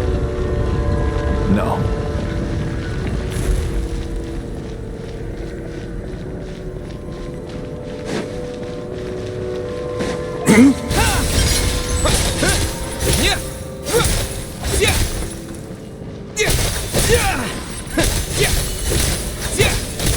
Come no closer.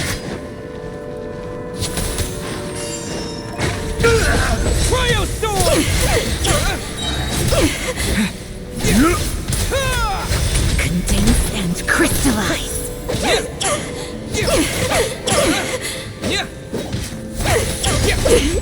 Impossible.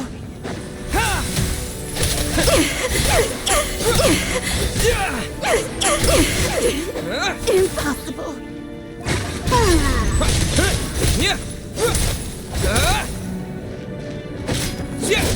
How could this be? I'm so exhausted. Wait, look! There's more monsters down there. Are they coming from within the Black Mist? No! They're gaining on us! Quick, keep going, or they'll be at our heels any second!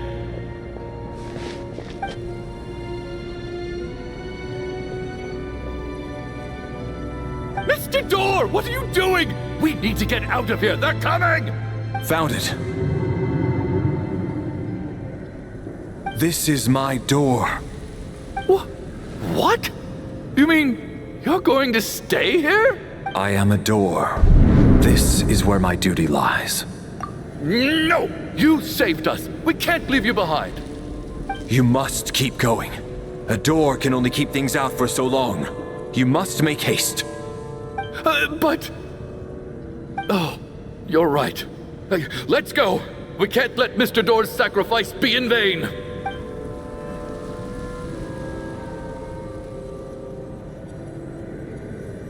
The Black Mist isn't moving anymore.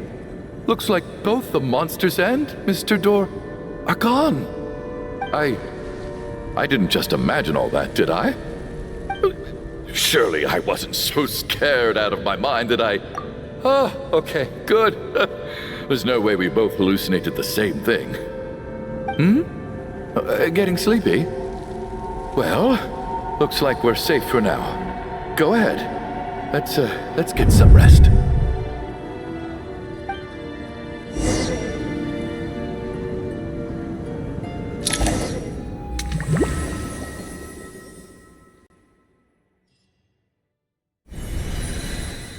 What time is it? Is it morning? I think I had a nightmare. I guess everyone's still asleep? These past 2 days have been exhausting. Valeri's keeping watch though, so he's probably the only one awake. Valeri?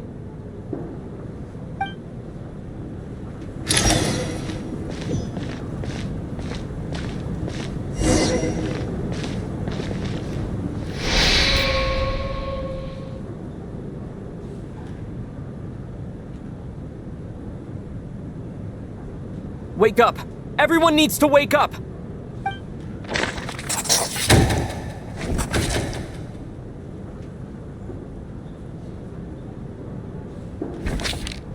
Just like the last 2 nights.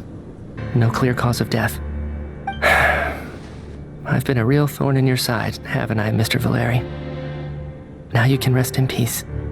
But for me, life will be all the duller for not having to run away from you, my friend. How's Tonya? Is she okay?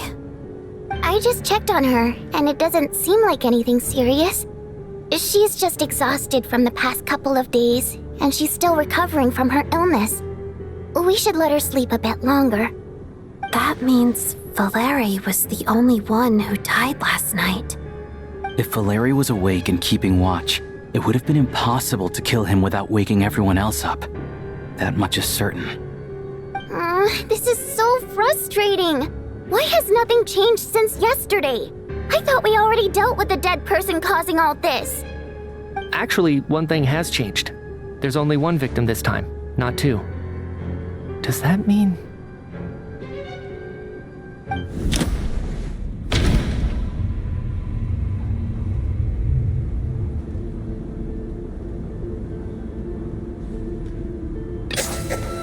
After the deceased Shram left, there was 1 less victim last night.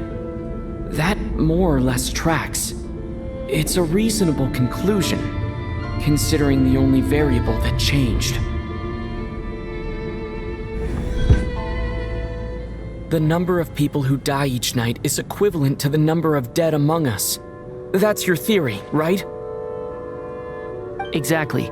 We identified Mr. Shram, and the night after he left, the death toll dropped from 2 to 1. By that logic, there must be 1 more dead person left among us. Another one? But there was only 1 person unaccounted for in the ticket checks, right? The head count should match up now. Having an extra person was definitely a cause for alarm, but being 1 person short isn't nearly as unusual. Someone could have left in the middle of the show, or made it out before the storm hit. 1 more dead person among us. If Mitya's theory is right, then what Odette told me seems a lot more relevant. It's just, at the time, we had no reason to think there was more than 1 dead person. If only we'd taken it more seriously as a possibility, maybe this could have been avoided. I'm sorry. This is my fault. I had information that could have been helpful, but I'm partly to blame as well. I was too quick to dismiss Odette's concerns. What is this about? What have you 2 been getting up to behind my back? Sounds like there's some big news you've been keeping from the rest of us. Well, we're all ears.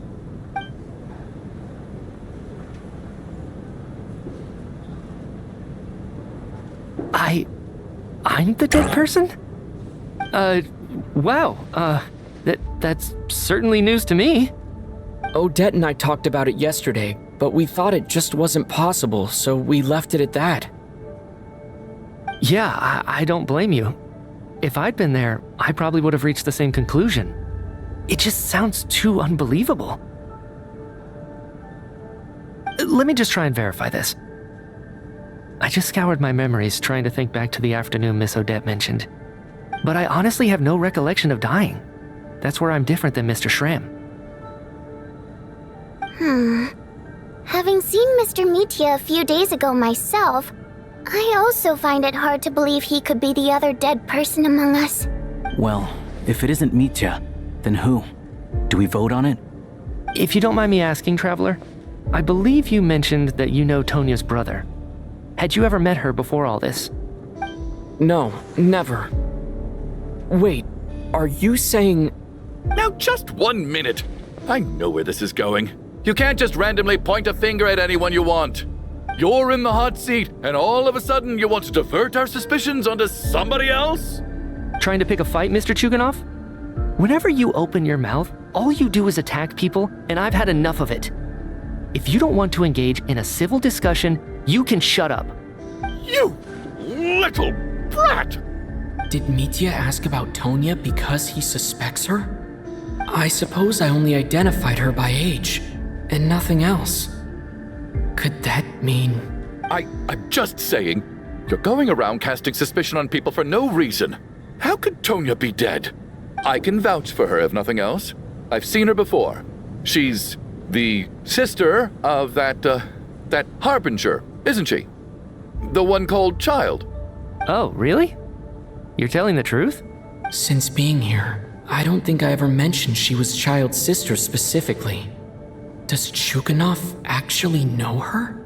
If Chuganov can vouch for her, then it can't be Tonya either. In which case, it seems unlikely that there's another dead person among us at all. Miss Odette, could you go over that afternoon with me one more time, when you found me dead? No problem.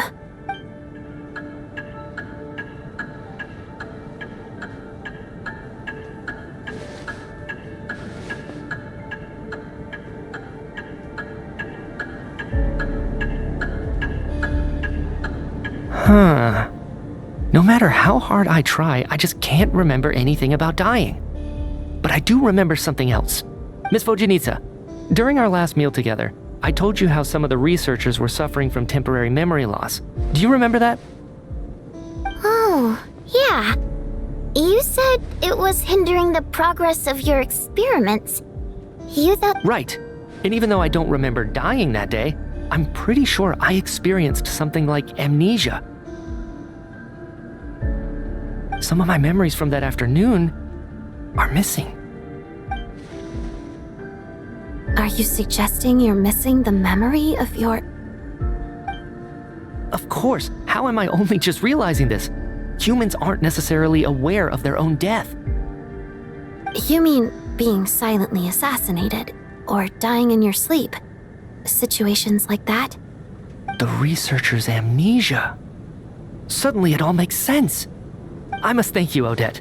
I think your perspective just helped me reach a breakthrough on a series of issues that have been troubling me for quite some time. All right. It's decided then. I'll be the one to leave today. Oh, leave? Hey, wait a minute. Aren't you rushing into this? What if you're wrong? You'll pay with your life. Come on, kid. Aren't you gonna fight for your life? This seems like a rash decision. I have other reasons beyond what's been discussed. In fact, thinking back, I remember during Miss Odette's performance, while I was sitting in the audience stalls, a brilliant new idea for my research popped into my mind. But then, my train of thought suddenly cut off. I can't remember it now at all, and I didn't take any notes. I guess that must be another instance of temporary amnesia. No. Hold on. I see where you're going with this. You're suggesting that each instance of temporary amnesia is a death, right? There's a glaringly obvious flaw in that idea, no? How can one person die so many times? I believe Miss Odette's account. During the period where my memory is blank, I must have been either dead or in a similar state. All it would take is for the same thing to happen in the theater, and I would come under the effect of the ley lines in this vicinity. This increases the likelihood of me being the deceased, does it not? But... There's no evidence to suggest that anyone other than me is a candidate for the deceased. So allow me, as a scientist, to treat this as an experiment. Please relax, everyone. I don't think things are as bad as they may seem. If I really am the deceased, then to leave the theater will be a relief for me. If, on the other hand, I'm still alive right now, well, apparently you've all witnessed my resurrection recently anyway. Who's to say I won't return from the dead again this time? Mitya's right. This is the only thing we can try right now. I think he's deliberately downplaying the gravity of the situation, though. What is a scientist if not someone who gambles on experiment after experiment in an attempt to obtain the truth?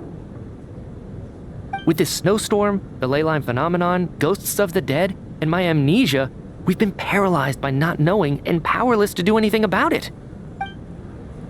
But if I do get resurrected, you can be sure that I'll come back with the truth of all this. Just you wait.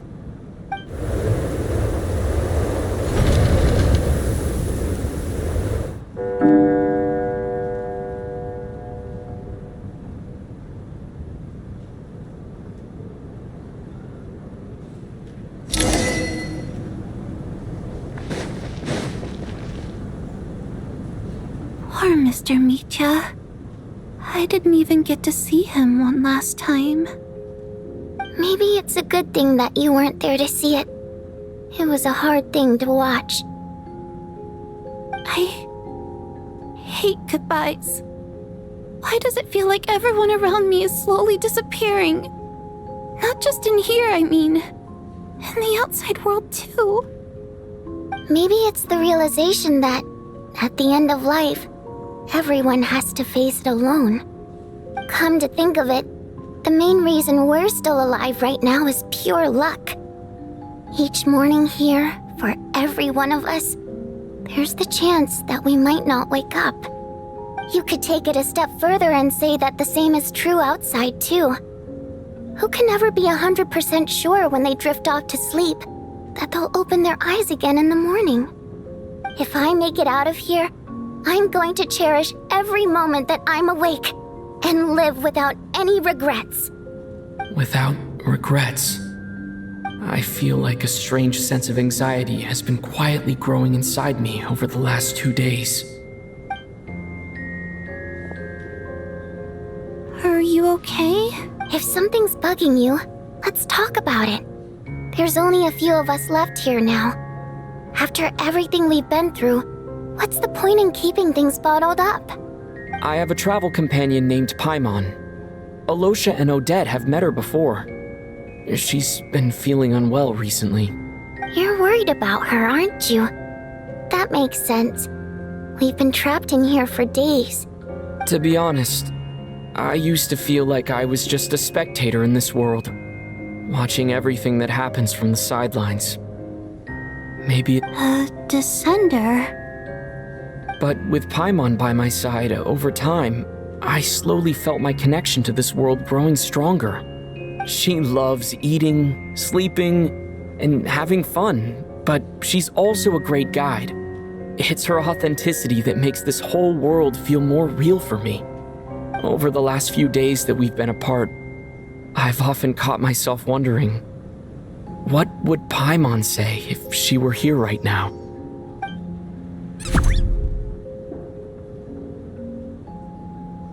But by the time I snap out of it, the conversation has already moved on, and I'm still in my own little world. I'm trying to overcome this sense of detachment, but I really miss Paimon. I guess, in a way, she means the whole world to me. I bet she misses you when you're not there as well. Maybe you're her entire world too. I don't know if this will make you feel any better, but back when the water imps left Snezhnaya in droves, I also felt like the whole world was suddenly empty. I could be surrounded by people all smiling and having fun, and still feel completely separate from it. So, I totally understand how you feel. Later on, I started to think, maybe accepting the fact that our loved ones won't always be with us is something that takes a lifetime. All we can do is cherish their companionship from moment to moment. So, once we get out of here, you better hurry back to our side as fast as you can. You can't let your story end in regret. That's the trope I hate the most. Thank you. That's exactly what I needed to hear. But Vodyanitsa, if you hate goodbyes too, why didn't you leave with your people? That's just the choice I made. I used to regret it, but I don't anymore. Like I said before, singing is a water imp's primary mode of expression. It's how we convey our emotions. Our songs have echoed through this theater for hundreds of years, each one a story pieced together through moments of joy and sorrow. But does a story exist without someone to read it? To me, the answer is no. So I made the choice to stay. That way, there would still be someone left to sing these songs and listen to their stories. Otherwise, they could have been lost forever. Could you teach me how to understand your people's songs sometime? A fan after my own heart. Thank you, Tonya. How about I sing something for you, and you tell me what you hear?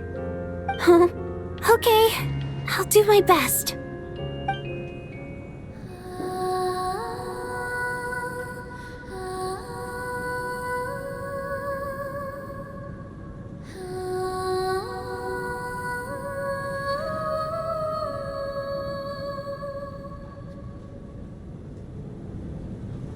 I've never heard that one before. I feel like I can hear a sense of longing somehow. I wonder why that is. Color me impressed, Tonya. You're a keen listener. Most people can only tell if a song is happy or sad. I didn't think you'd be able to pick up on such specific details. So, what's the song about then? I've actually never performed this song in the theater before, because it has more of a ceremonial purpose for our people. It's not meant for the stage. It means something like, "May those we have lost watch over us, and follow this song back home in the night, so that we might be reunited once more." No wonder I could hear that sense of longing. You sing it for loved ones who have passed away. I hope it reaches them. It's getting late, Tonya, and you're not well. We should all turn in early. I suppose there's no reason to keep watch tonight. Okay, but, before I go to bed, could you sing that song a couple more times for me, Vodyanitsa? Of course. Anything for my #1 fan.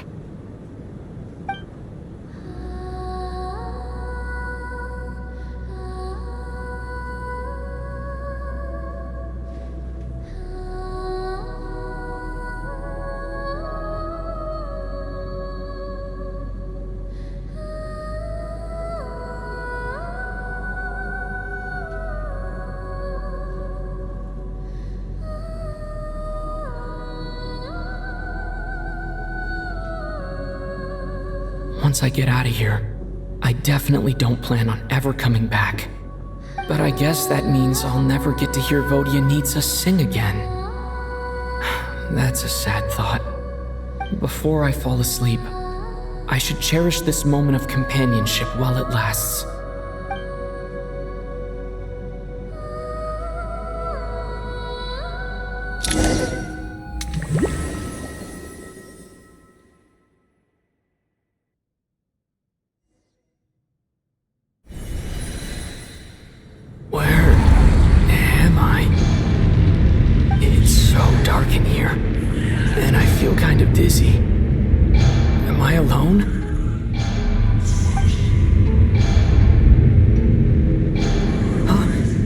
That noise.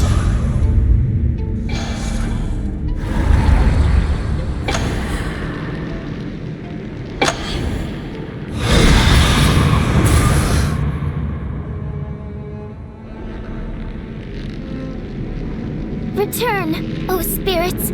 Fulfill your oath of protection.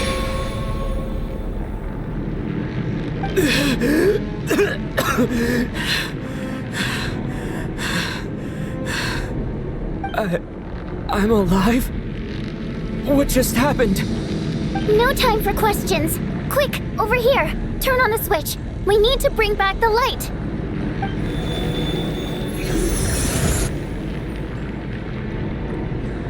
All right, we're safe. The spirit just now is called Night Prayer. The light subdues her, but she'll attack without a second thought in the dark. Sort of. I know it's hard, but you can't let this place go dark, or she'll kill you again. Yep. Luckily, I was here to resurrect you. Otherwise, that'd have been a real bummer. A bit more than a bummer, I'd say.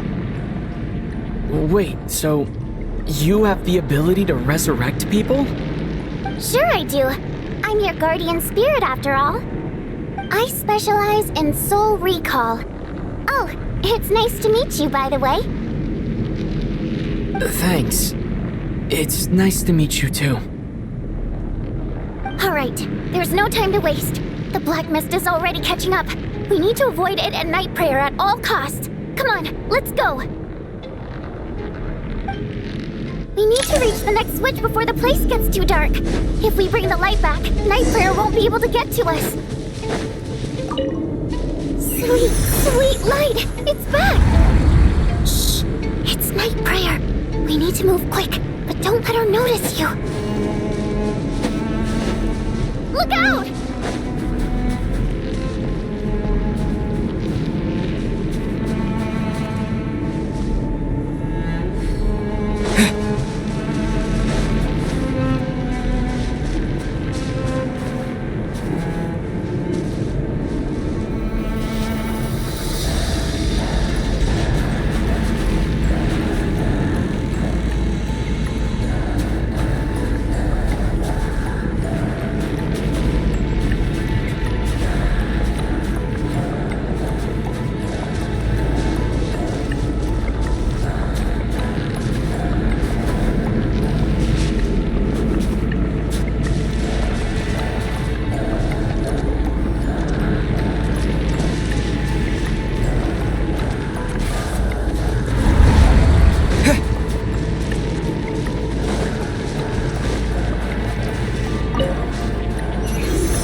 Over there!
Which is just up ahead. Hurry!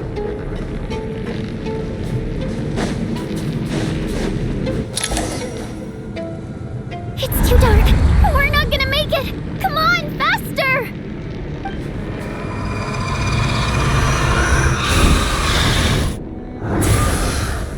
Traveler!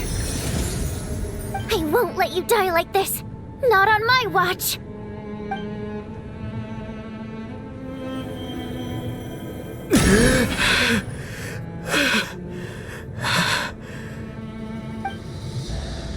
Even though it's not permanent, dying is definitely not a pleasant experience.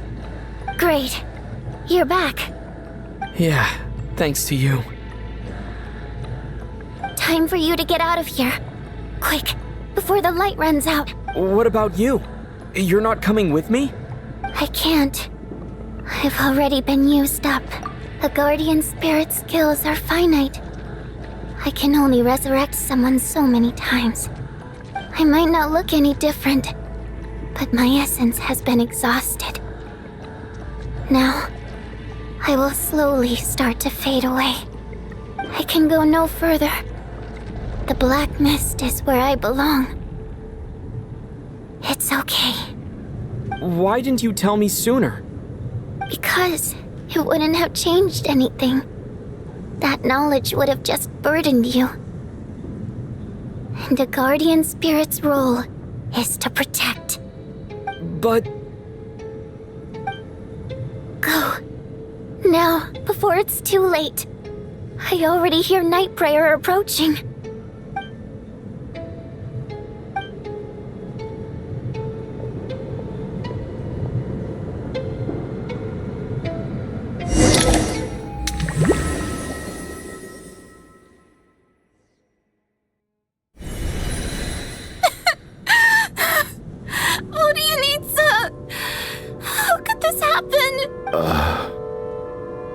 Well, I guess there's no need to inspect the body.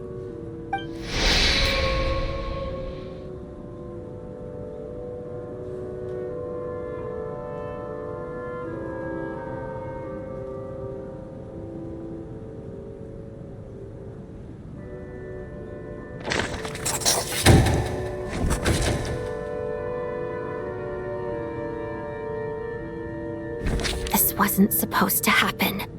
You lied to us, didn't you, Chuganov? You've been lying from the start. Take a long, hard look at yourself before you go around accusing other people.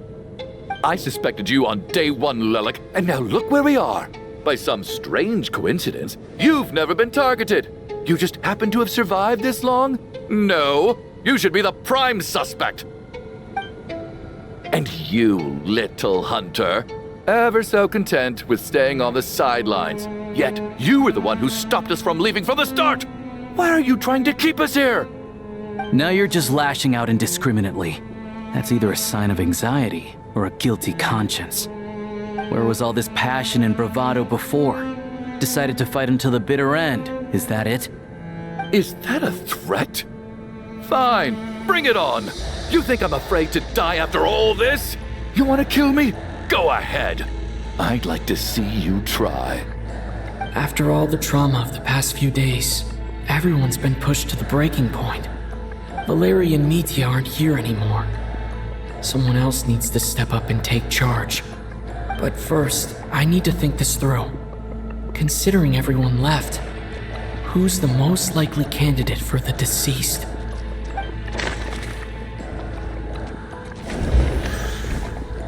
Of those who remain, the only person we've never met before is Tonya. People are easily misled by first impressions. Now that I think about it, Child's sister was in fact a label I imposed on her due to my own assumptions. But Mr. Chuganov vouched for Tonya's identity yesterday. With basically no other possibilities left. Could it be?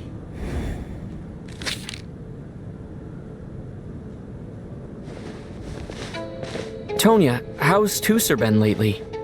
Tusser? Your brother Ajax must have mentioned me in his letters home, right? Did he say anything about a blonde traveler? No. And my brother's name is Razik, not Ajax. Chuganov, looks like it's your turn to do some explaining. Yesterday, you said you could vouch for Tonya. Why did you give us a false testimony? I knew you were behind this, Chuganov. You've been lying through your teeth from the start. Everything about you is fake, down to the wife and daughter you're always talking about. Your entire family man persona is a charade, isn't it? That night, when I infiltrated your place as Lelik, I noticed you were home alone. Didn't think much of it at the time, just thought everyone else was out. But thinking back on it now, that doesn't seem very likely. My guess is, you live alone, don't you? Even that was a lie? But why would he lie about having a family? Oh! Curses! Oh, why is there no end to this blasted snowstorm? If it would just stop! If it would just stop. I think I remember now. I know how I ended up here. It feels like a distant memory. But at the same time, it's just like it was yesterday. The reason I'm always coughing is because I got sick with frostbite. The locals usually call it the snow cough. It's not a very common illness. It's partly genetic and partly caused by the cold climate, but it can be fatal. They sent me to the hospital as soon as they found out I had it, and I spent so long lying there in that hospital bed.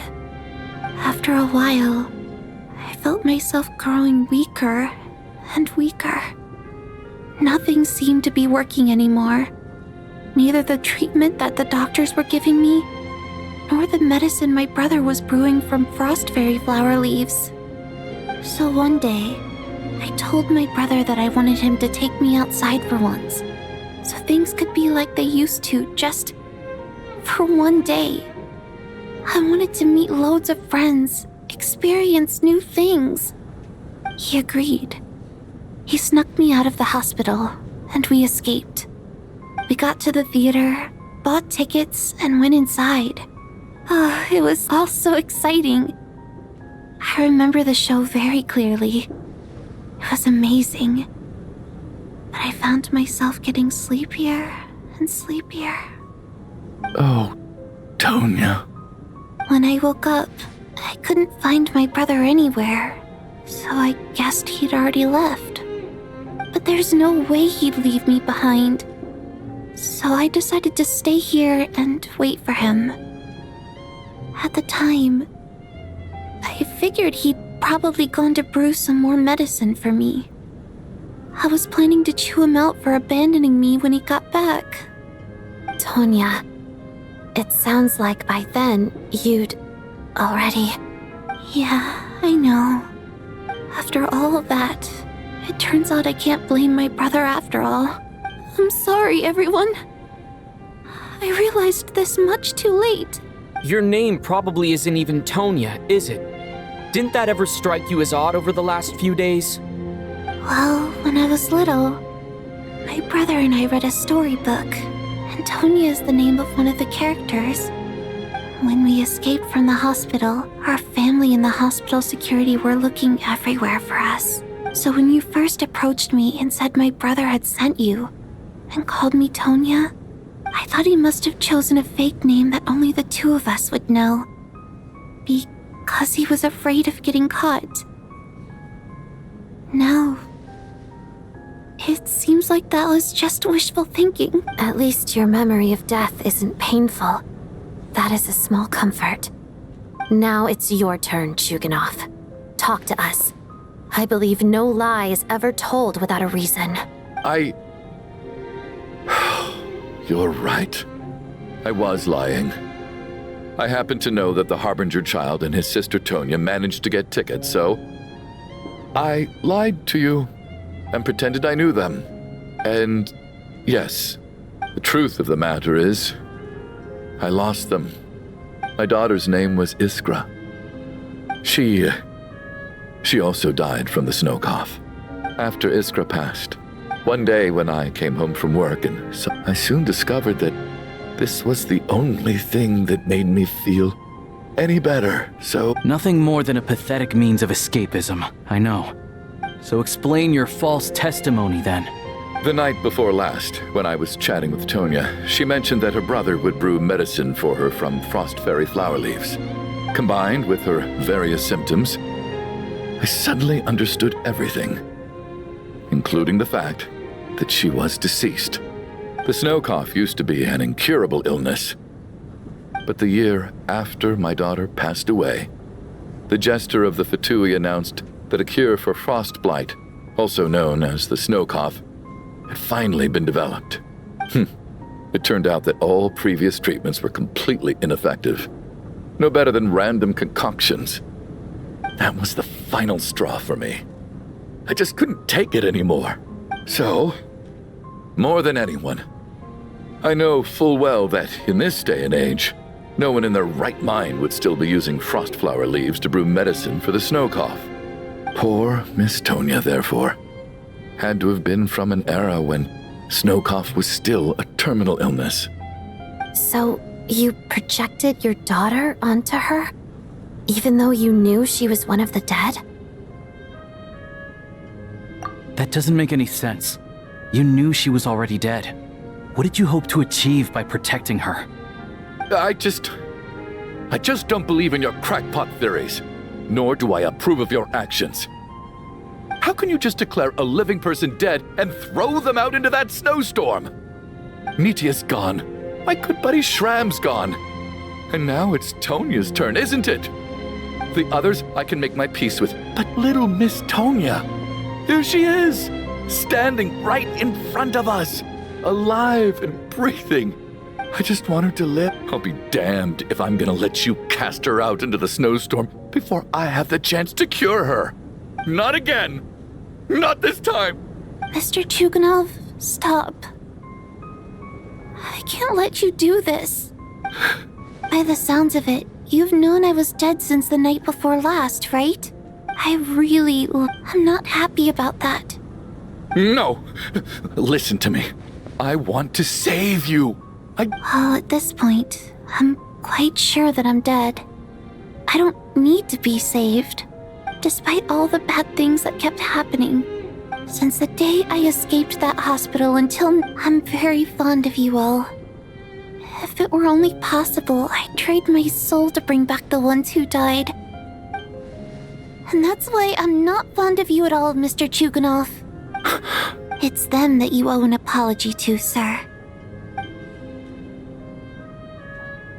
Well then, I suppose this is it. It's time for my adventure to end. You're leaving already? It's still early. Don't you want to stay a little longer?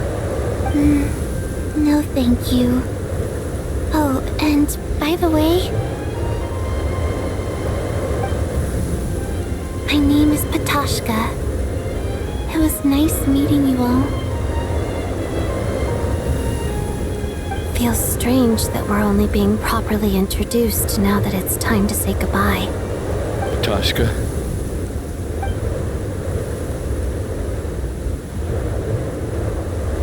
What are you doing, Chuganov? Are you crazy? Let me leave. I can't keep lying to myself anymore. In your dreams. Don't think you're getting off that easy when you had a hand in the deaths of so many people. The Fatui have honed quite an array of enhanced interrogation techniques since they were founded. Once we're out of here, Lelik will personally give you a taste of every last one.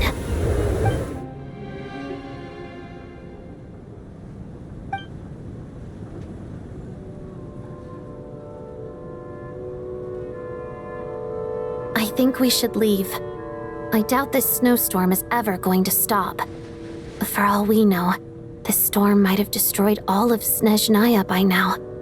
Wait, we finally solved the mystery of the haunted theater today. Maybe let's at least try to enjoy tonight? Fair enough. I don't particularly feel like dying in Chuganov's company anyway. And yet you won't let me die first. Hey, Chuganov, on a serious note, if we do make it out of here, you should close down that factory of yours. A lot of people are freezing thanks to you. Is this really the time to be discussing my factory? All right, fine. I'll shut it down. doesn't matter to me anymore. Am I hearing things? Or was that a knock at the door? There it is again. But I don't understand. The snowstorm hasn't stopped, has it? Should we open the door? Is this it? Is this nightmare finally over? If the last few days are anything to go by, I probably shouldn't be getting my hopes up. Whatever lies beyond that door at this moment, it could be something even more terrifying than everything we've been through so far.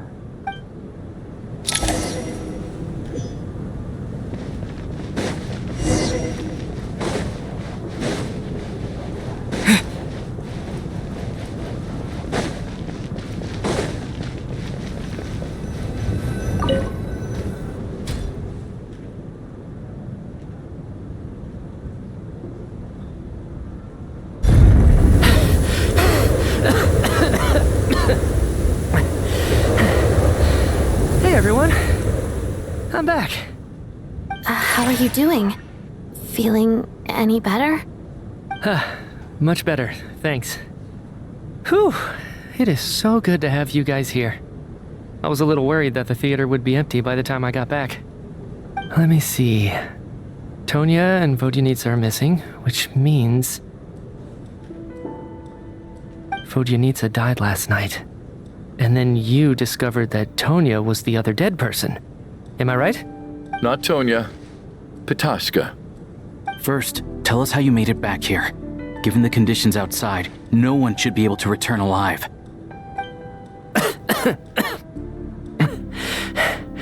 You're right. The thing that got me back safely was... a song. I heard someone singing. After walking into the snowstorm, my mind grew hazy. I don't know how long I walked through the storm before my mind completely slipped away.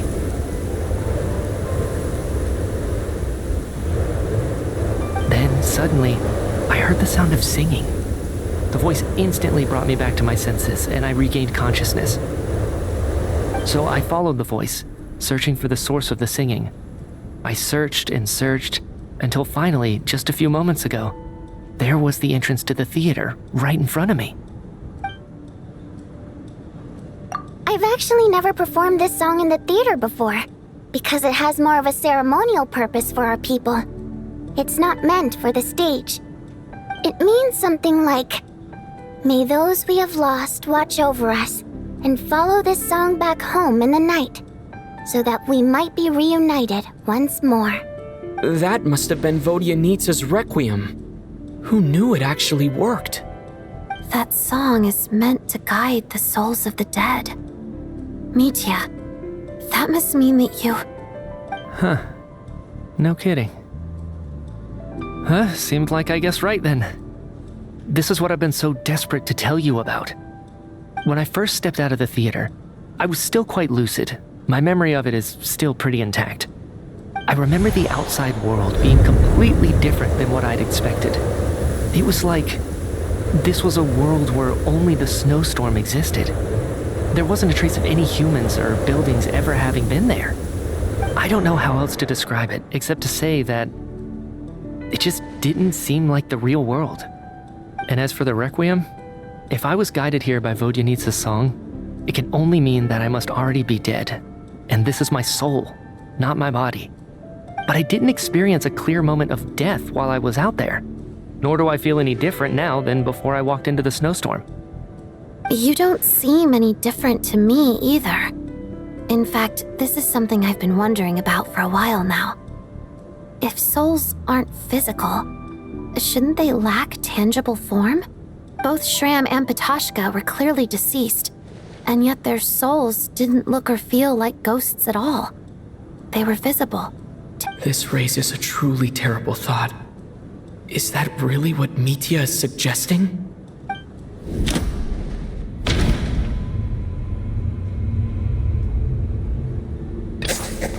Mitya's soul was summoned back by the Requiem, confirming that he is indeed already dead.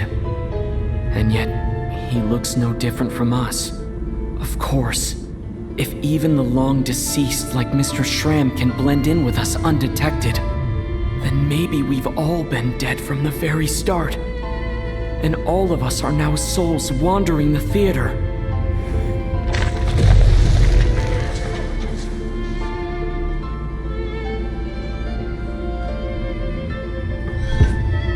Yes. I think that this is probably the afterlife. What did you say?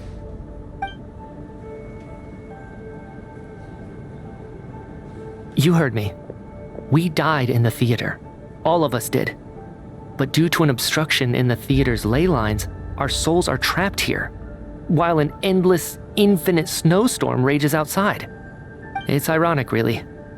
All that time, we were working so hard to figure out who the deceased among us were, when the truth was, we were all deceased. The only difference being some of us died more recently than others. Do you remember that note, "Death is near"? Seems like we misunderstood what it meant after all. Death was nearer than we wanted to think all along. The note simply meant that all of us were already dead. So all our attempts to survive, our search for the deceased, it was all for nothing? Hard to say. At the very least, we hope 2 lost souls find clarity and go to where they belong. The presence of those 2 is probably what caused our souls to be drawn in by the ley lines.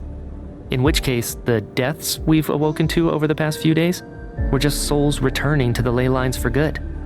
If what you're saying is true, doesn't that make us the lost souls now? Huh, no wonder. This afternoon, when I was moving Vodyanitsa's body, I noticed that the other bodies in the room hadn't decayed one bit after all these days. That's further proof that those aren't physical bodies at all, but merely our shells here in the afterlife. Am I really dead? This doesn't feel real to me at all. No, that's impossible. This cannot be how it all ends. I still find it hard to believe that all of us are dead. Not even knowing how we died is preposterous. Good grief!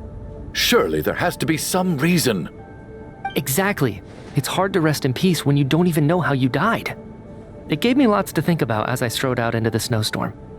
I racked my brains trying to remember the cause of my death, the exact moment I died, the root of all of this, right up until my consciousness faded.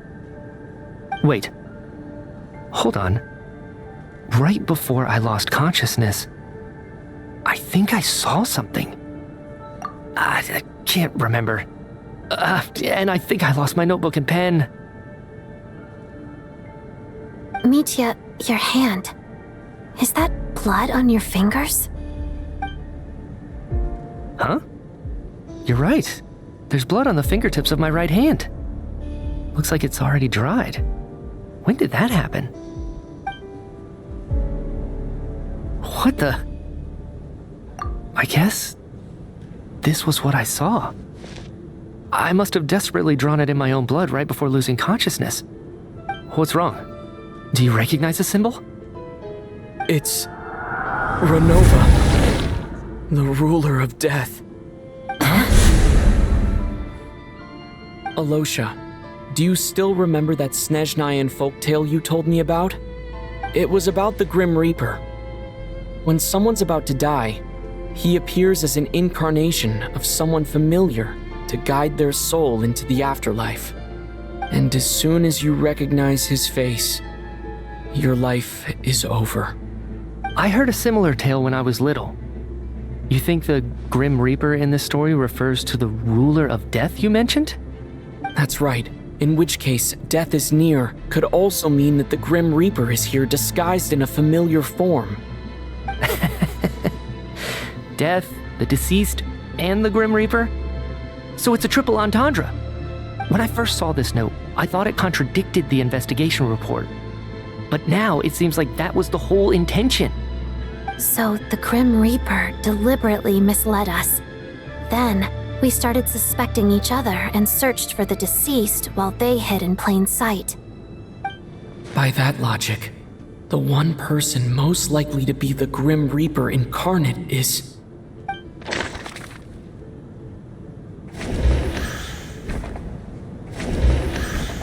Identifying the Grim Reaper is a major decision to make.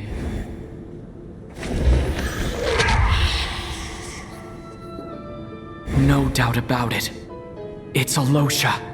Looking back at how everyone has acted over the past few days, Alosha is most likely the Grim Reaper lurking among us.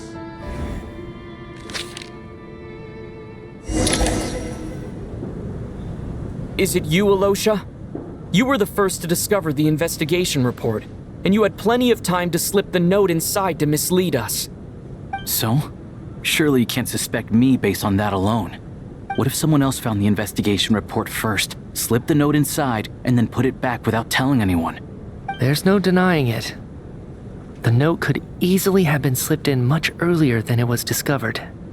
That's not all.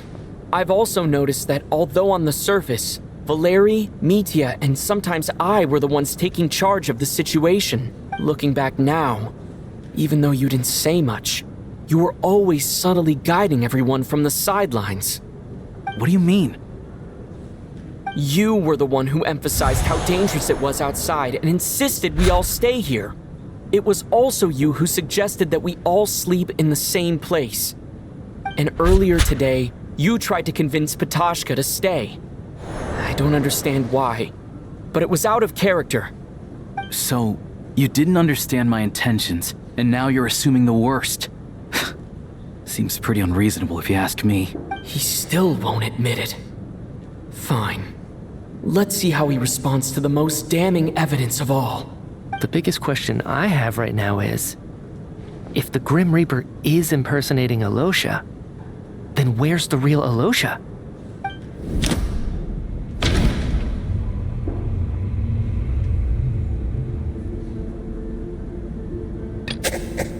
No, nothing related to Alosha happened that night. No, the Ruler of Death added a note to the investigation report at the time. No. That's right. This was the moment. Right at the start. Before any victims had even emerged, Alosha was switched with the Ruler of Death while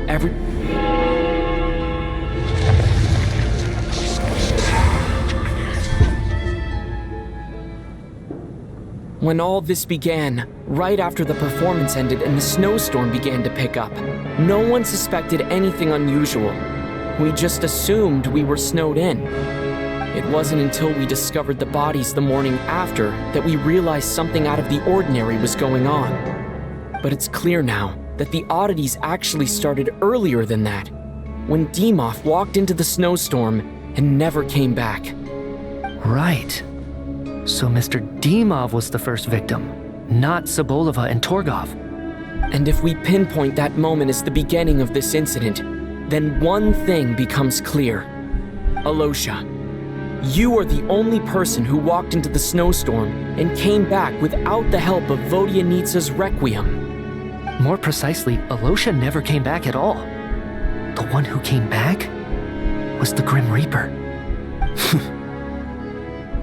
Not bad. Well, since you've backed me into a corner, I suppose there's no point in keeping up the act anymore. Alosha? You're the Grim Reaper? I am no such tired cliché. Mortals should address me as the ruler of death.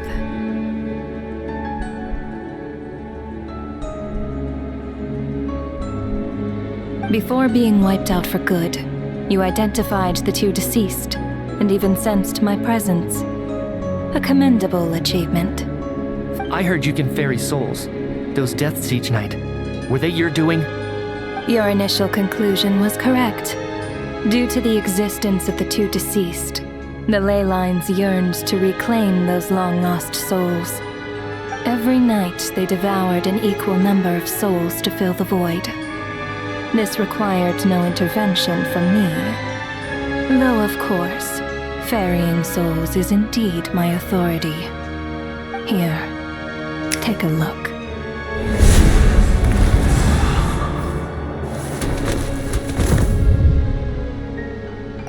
What are you doing? That takes care of today's two. Don't get so worked up. You are already dead, and your souls must return to the ley lines. I know we're already dead. You murdered us, didn't you? Murdered? No. Murder is when mortals usurp my authority. Death is my jurisdiction. If I require someone to die, I need not resort to such laborious methods as murder. You simply met the criteria to trigger my curse of death. I know about the curse of immortality. So there's another death-related curse too? You cursed us? When? And why would you do such a thing? So often, humans pray to me, begging to know when their death will come and what form it will take. But few people ask why. If you must have an answer, know that death comes simply because one's time has come. So you're not gonna tell us the truth? Hold your tongue. By all rights, you shouldn't even be allowed to speak with me. Those angels from the past are to blame for the reckless renovation of the ley lines here. It's made my work on this occasion infuriatingly complicated. Work? So trapping us here, making us watch our friends die, that's just another day at work for you? You clearly have a lot of questions. Fine. As a reward for your remarkable accomplishments over the past few days, I shall answer a few of your inquiries, provided they aren't too unreasonable. After the physical body dies, the soul must return to the ley lines for that person's death to be considered complete. My work encompasses the entire process of death, including, naturally, the guiding of souls into the ley lines, with which you are now so familiar. You must also be rather familiar with Natlan's Night Kingdom, I presume? It was I who supported the creation of the Night Kingdom.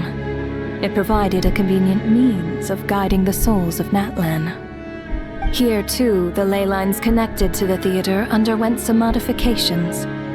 The angels hoped to make them capable of accommodating the souls of some special creations. But this actually hindered their ability to accept ordinary souls to some degree. This effect manifested itself after you died from the curse in the theater, leaving you stranded in the afterlife, unable to achieve a complete death.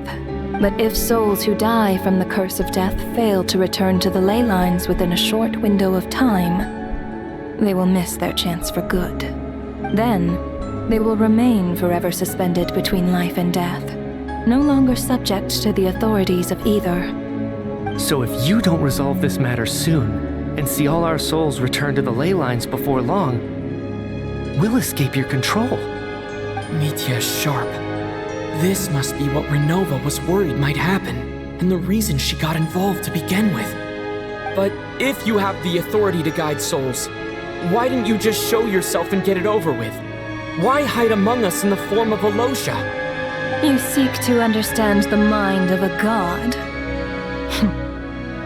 Very well. I'll tell you. This is a theater, and I decided I wanted to watch a show about death. That's why I encouraged you to take the events to the stage. I found myself getting quite immersed. I suppose the entertainment you provided makes up for all the trouble you've caused me by being so defiant in the face of death.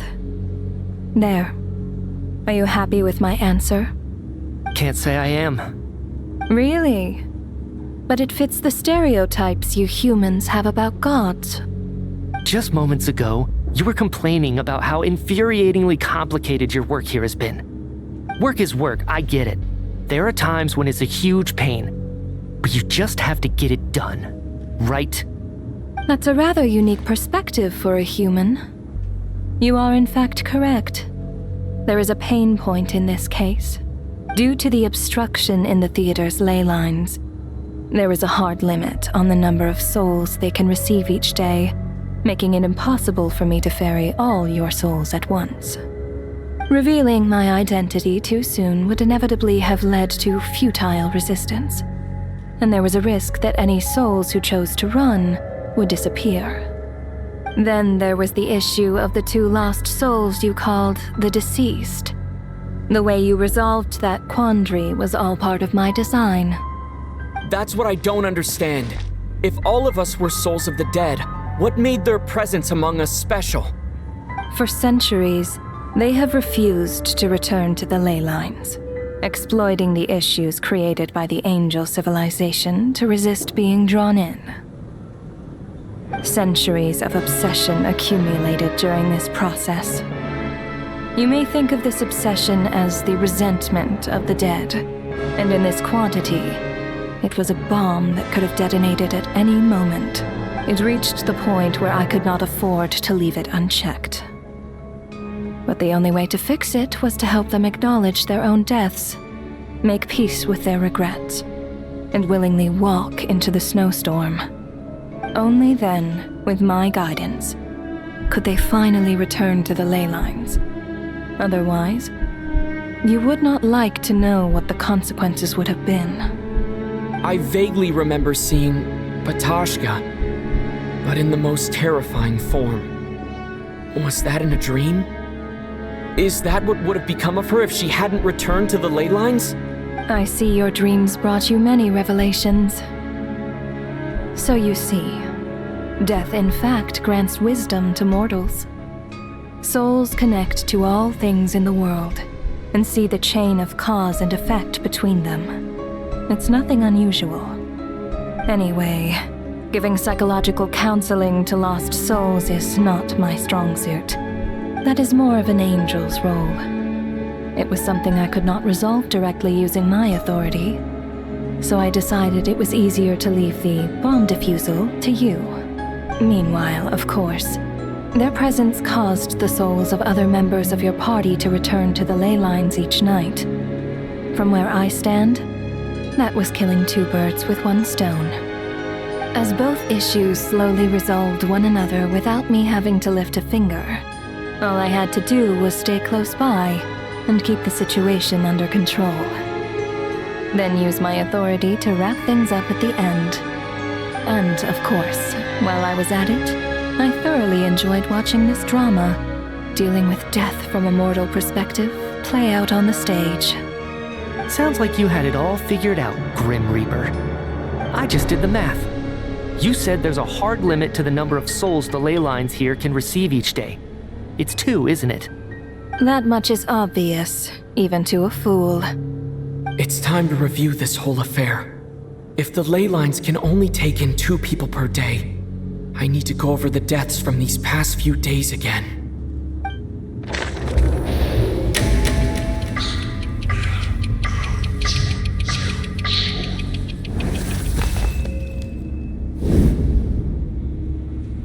Looking back now, none of us had the faintest idea at the time.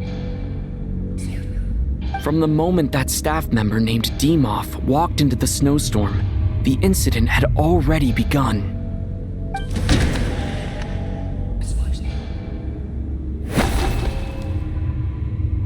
No, let me go.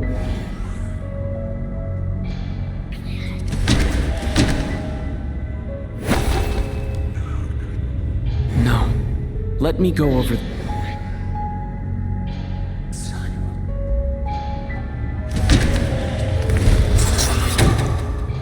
Alosha was the second to walk into the snowstorm after Dimov to investigate.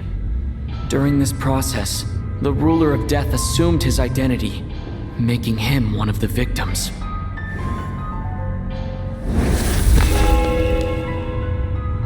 During our first night in the theater, everyone was caught up in the novelty of it all. No one could have expected there would be victims the very next morning. Despite all the confusion, and with the help of hindsight, we finally began to realize that something was amiss with the snowstorm.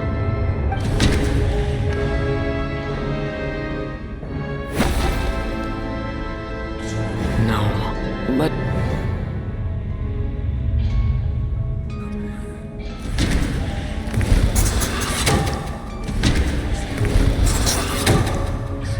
The ley lines devoured Torgov and Sobolova on the first night. At the time, we thought this might be a murder case connected to Lelik.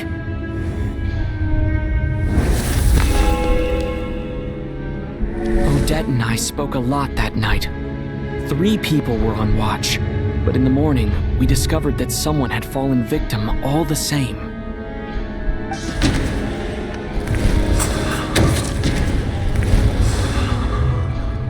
The deaths of Kulish and Rampana caused everyone to stop suspecting Lelik. Unexplainable phenomena occurred one after another, leading Nitya to suspect that we were caught up in a supernatural event.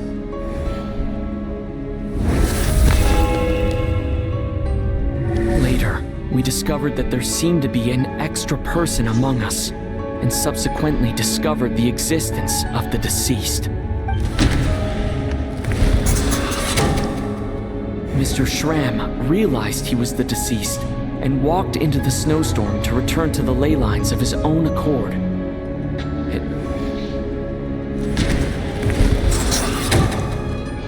He thought it was all over, but Mr. Valeri's death was a rude awakening for everyone. The ley lines consumed him during the night regardless. A lot happened today. Mr. Valeri's death led us to discover the connection between the number of deceased and the number of victims during the night.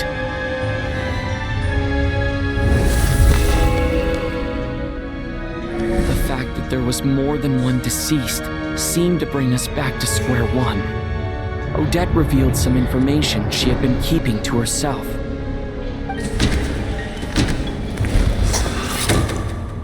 Vodyanitsa was swallowed by the ley lines in her sleep, but the requiem she sang before falling asleep was quite a game changer.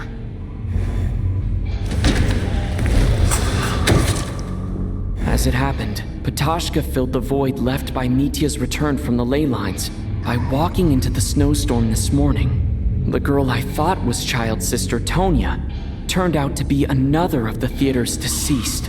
Come to think of it, Patashka was about to walk into the snowstorm at that time, and Renova, unaware that Mitya would return, was concerned that her soul would overflow from the ley lines. That's what, looking back, I suppose that was an early slip-up on her part.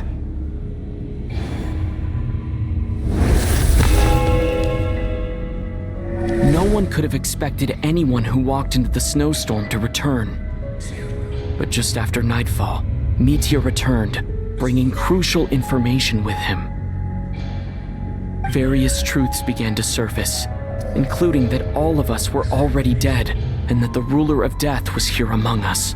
Then, after revealing her true form, Renova callously claimed 2 souls.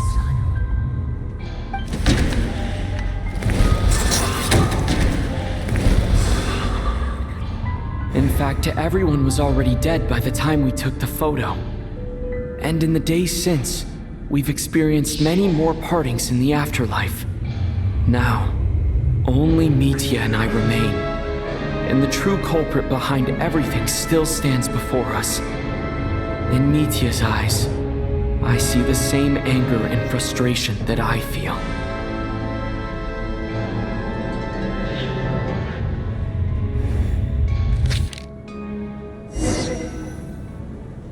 That covers everything. It's all clear now. Your work isn't finished here yet, is it? The Traveler and I are still standing here, The water imp's song threw things off a little, but it is of no consequence. The ley lines have already anchored your soul, and the first ray of light tomorrow morning will take you back. I, meanwhile, need to review my attitude towards the water imp race. So the reunion in the night that Vodyanitsa mentioned, I suppose that was never meant to be a permanent reunion.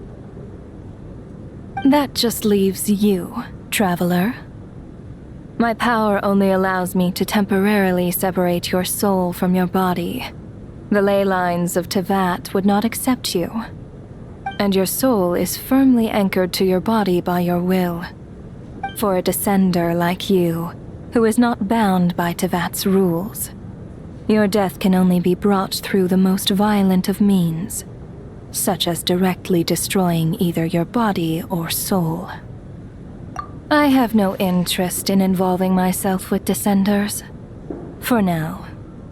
Although, this may change if Asmodee remains missing, or you insist on interfering with our affairs. One last question then. All our struggles and sacrifices here, they were meaningless from the very beginning, weren't they? Death abides no reason. Besides, what you call sacrifice is merely a concept created by humanity. To me, it is nothing more than a self-indulgent charade in the face of death. Mere mortals fantasizing that their actions could reclaim something from my grasp. A truly laughable idea.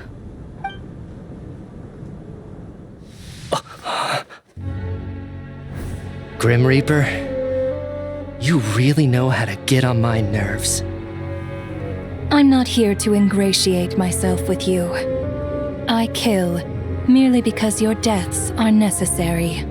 Oh, you've made that quite clear. But humans don't take well to being scorned. Not even by the gods.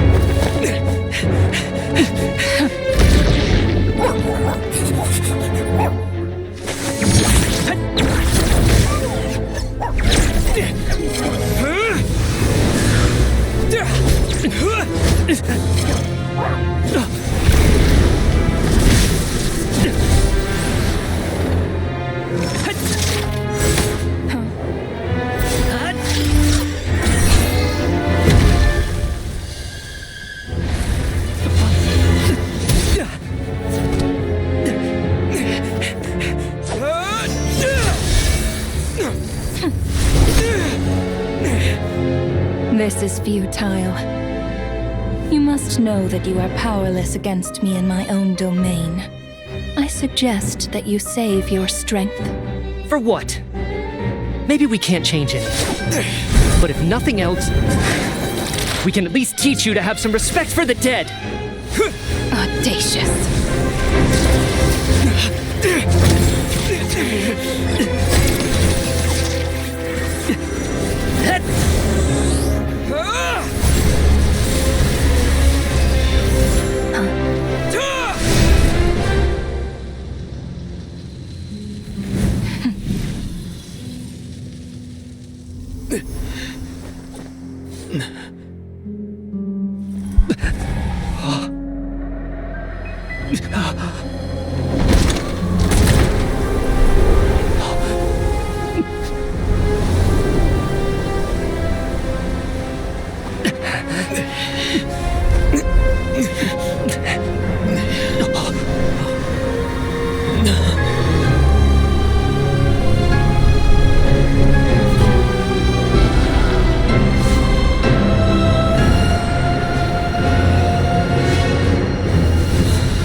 How are you holding up, Odette? What happened to me? How much do you remember? What do you mean? Is the performance over? I can't seem to recall what happened. Has Odette already forgotten?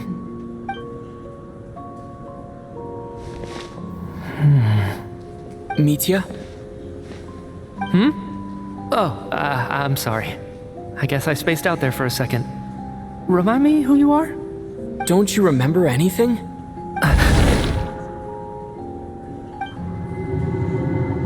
Yeah, I remember now, comrade. Looks like we guessed right. Just like me when Odette found me at the Armory Palace, For some reason, everyone killed by the ruler of death eventually came back to life. Just with one catch. They forgot what happened while they were dead. Odette and the others have already forgotten everything. Why were you able to remember this time? Could this be the reason? You said this is the ruler of death's symbol, right? I don't see anything there. You don't? Huh. Okay, I guess that makes sense. I carved this into my hand in the afterlife, so it's not visible in the physical world. Does that mean I carved this symbol into my soul? What an unsettling thought. Still, at least I get to remember what happened. I suppose it's a blessing in disguise. What about you, though? The ruler of death mentioned that you're a descender? Is that why you can remember? A full explanation would get complicated very quickly, but that's essentially it. Well then, now that it's all over, let's figure out what we've learned. The first thing I notice is that everything here is precisely as we left it, right before our deaths. This confirms that time passes differently in the afterlife than in the real world. They say that right before death, time slows down, and your whole life flashes before your eyes. That must be how you know you have one foot in the afterlife by that point. Anyway, clearly the few days we spend in the afterlife probably only amounted to a few short minutes in the real world. This also aligns with previous reports of widespread temporary memory loss among the Armory Palace personnel. Now it seems likely that those were all brief deaths caused by the Grim Reaper's so-called curse of death. To those unaware of the truth, dying and coming back to life must feel similar to a short bout of catatonia. This leaves me with a couple big questions. What are the conditions that trigger this so-called curse of death? And why are we resurrected after we die?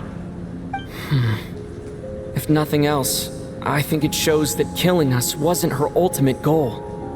We still don't know her true reasons for subjecting us to death. Right. This time only got complicated because of the situation with the theater's ley lines. That's why she had to approach it differently. If the previous incidents of amnesia among the researchers are anything to go by, killing us is usually a pretty routine matter. Come to think of it, wasn't I about to note something down before I died? I can't remember what it was, but I think it was something related to my research project.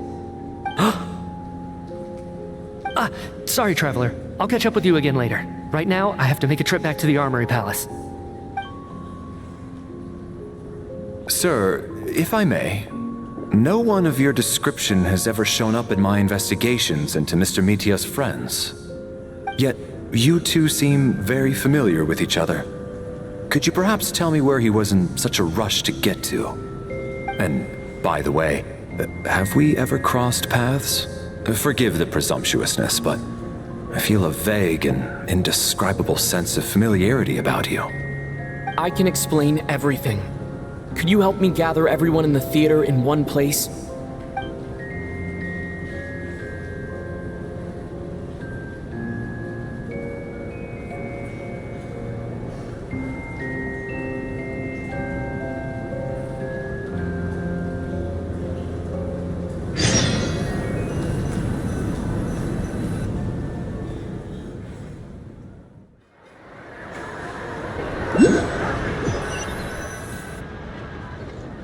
So, Chuganov really is going to shut down the factory.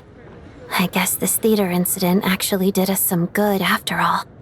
So, you said I promised to take you to the Armory Palace while we were in the afterlife, yes? I believe you. I think I even have a vague memory of it. Agreed. Let's check in on her first. The whole reason for our trip to the Armory Palace anyway is to figure out what's going on with her health.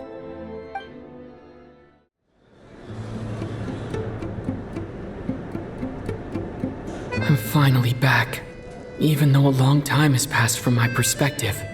As far as Paimon's concerned, I probably just went out to watch a very short show. I should keep my emotions in check when I see Paimon again, or it'll seem weird. Wait. The atmosphere here feels off. Shh. Let's go inside and take a look. Have we still not been able to notify Child yet? We need new orders. What if that person comes back again?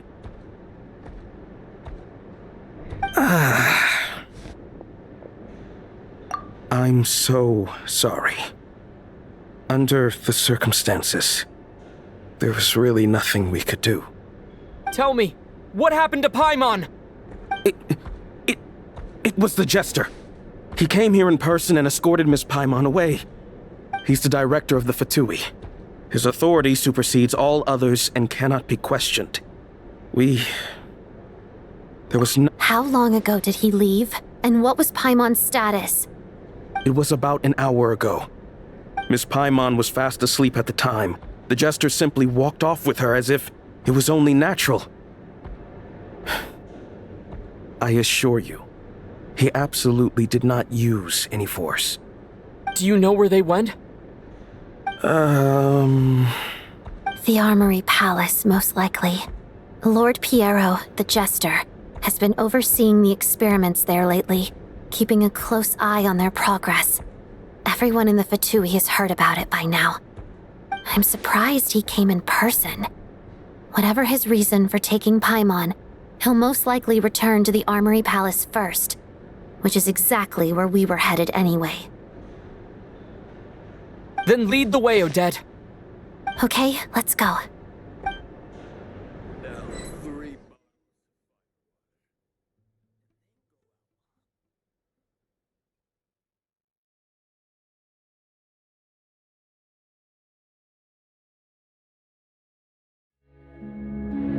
It's just up ahead. Quick, let's get inside. No, I'll go alone. You know I'm planning to force my way in. You're with the Fatui, so you should stay outside. I was hardly planning on taking you through the official channels anyway. I'm here to force my way in, just like you. I may be a Fatus, but I'm also Lelik, enemy of Project Stuzha. Paimon's safety is paramount right now. With me around, you'll have an extra pair of hands. There might be devices inside that are easier for an insider to deal with. If you say so. Let's go. There's no time to hesitate.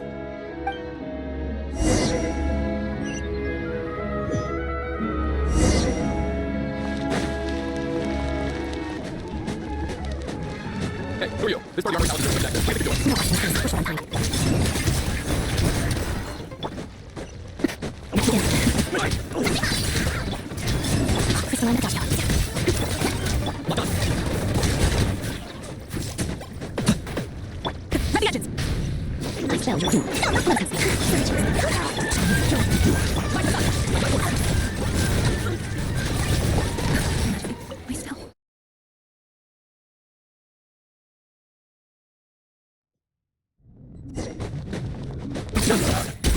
You're intruders, huh? I'm playing before it happens next! The armor is hidden this deep in? This place is much bigger than I imagined. They're conducting top secret research after all. The deeper it's hidden, the better, is standard Fatui logic. The style doesn't really look like the Fatui's handiwork, though. They must have requisitions and structures from a past civilization. It also serves as a bit of disguise. Intruders!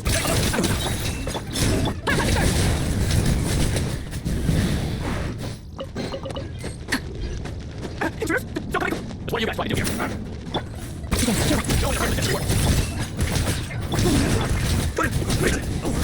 You sir.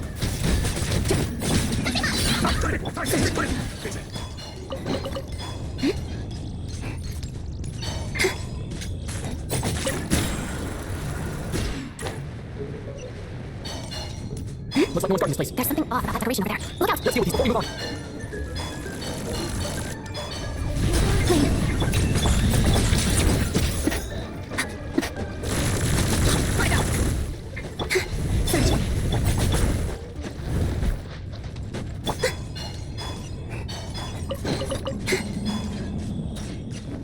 The researchers here probably don't know that we're uninvited guests. Let's try not to hurt them. What's the big star from the theater doing here? That's Miss Odette. She's a member of the Fatui. Don't... Was the whole reason for Project Stuzha to support the research here at the Armory Palace? Just what are the Fatui and the Tsaritsa planning?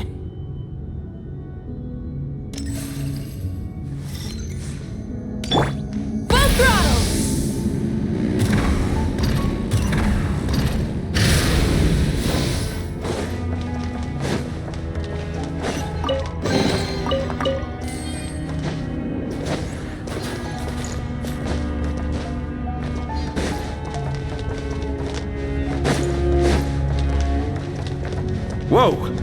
Who are you? Never seen you around here before.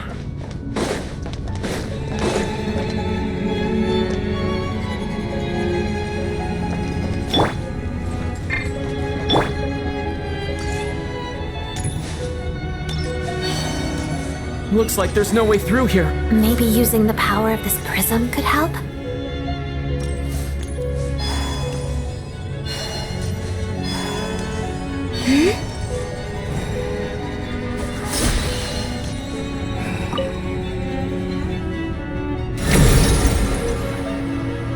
I think I see some images. It's the prism's power at play, causing images of the past to reappear, albeit only as illusions. Paimon. And the Jester. Is this another scene from the past? Yes. It looks quite old, though. I don't think it happened in the recent past.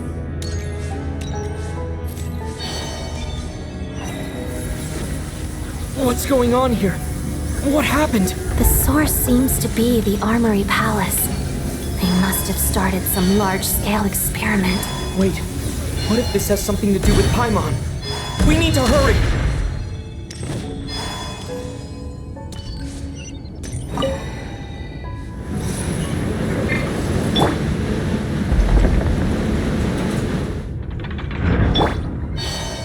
We're almost there. The Armory Palace is just up ahead. Paimon, please be okay.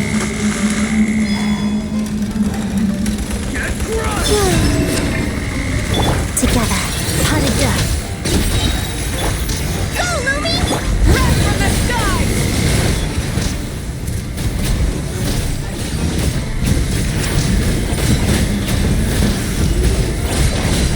Light it up!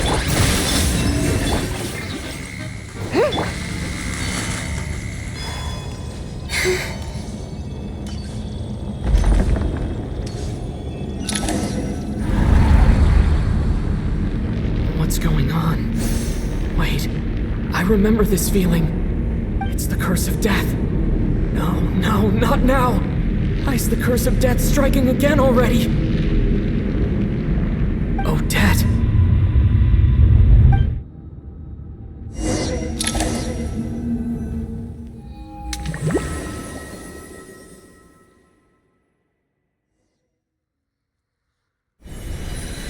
Is this the afterlife again? I need to find a way back to reality. Is that Odette's core Ignis?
Odette?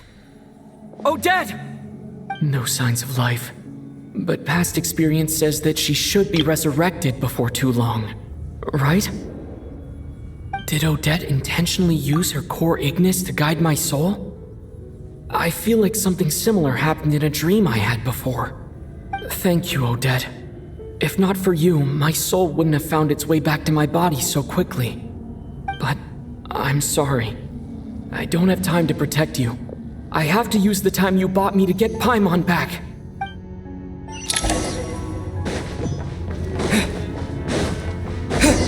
Sure enough, everyone here has been affected by the curse of death. Paimon! Paimon! No, wait. Paimon probably didn't escape Renova's curse either. She won't be able to respond to me right now. I'll have to find her myself.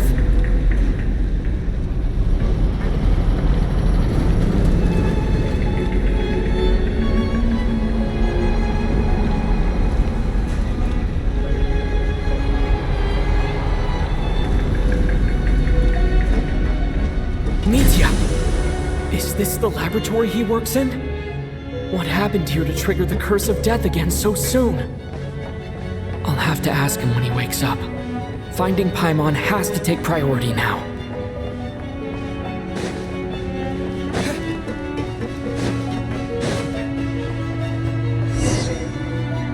Found her! Paimon really is here!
You don't learn, do you?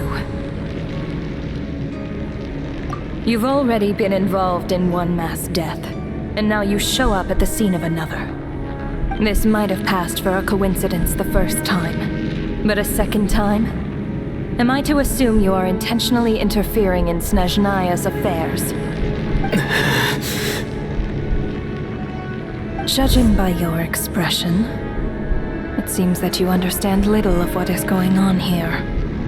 In that case, a word to the wise.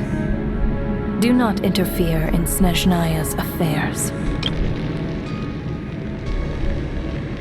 A civilization that fails to learn its lesson constantly depletes its own worth. It will one day lose any reason for its existence. And as a descender, you are perfectly suited to be the lifeline to which a dying civilization might desperately cling. Consider your position carefully. No advice needed. I'll make my own judgments. Suit yourself. When the day of reckoning arrives, not even a descender can hope to escape unscathed. The time for resurrection fast approaches. The mortals here are not yet worthy to behold my form. So that will be all for today.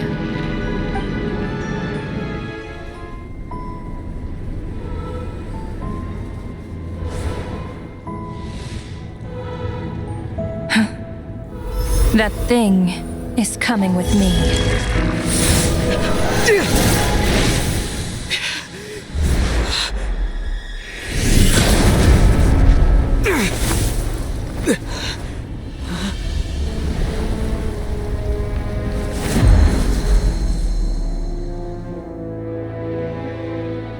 You awoke sooner than I thought. The curse of immortality is stubborn, unable to enter the ley lines, yet not content to remain a spirit. Ruler of death, what do you want? You perplex me. Both you and you. That thing may be a creation of Celestia, but it possesses none of Celestia's power, let alone authority. Your obsession with it baffles me. No matter, the resurrection will soon begin. It's worthless anyway. I'll reclaim it next time.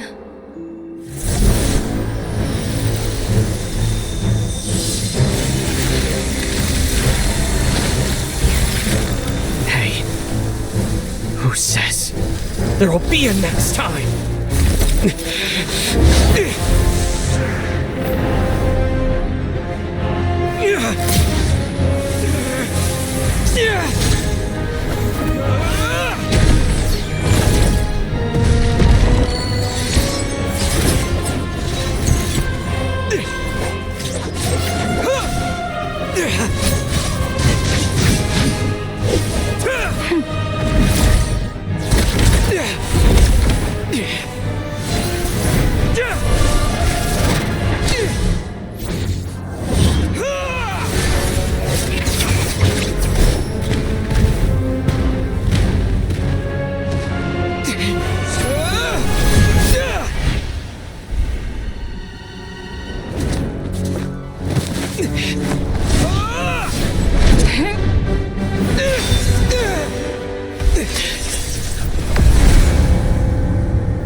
I missed you, Paimon.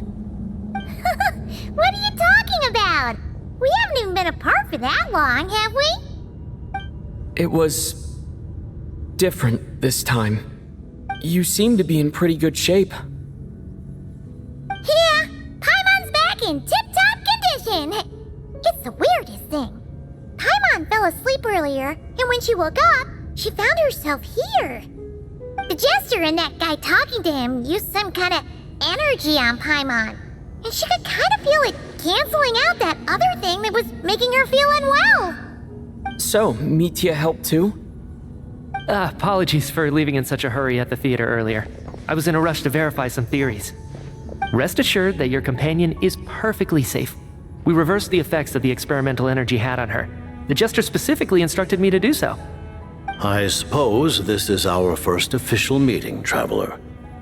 I could not let Paimon suffer in her condition for a moment longer, and so I simply took her without explanation. I hope you do not mind. But why would a big shot like you care about what happens to Paimon? As I said when you first arrived in Snezhnaya, we once spent some time together in the distant past. Oh yeah, you did mention that. And Paimon did think you seemed strangely familiar the first time we met. I'm afraid the reminiscing will have to wait. Mitya, let us continue with the report. What conclusions, if any, did you reach from conducting the final experiment of our energy research ahead of schedule? The good news is, my hypothesis regarding the Ruler of Death has been verified.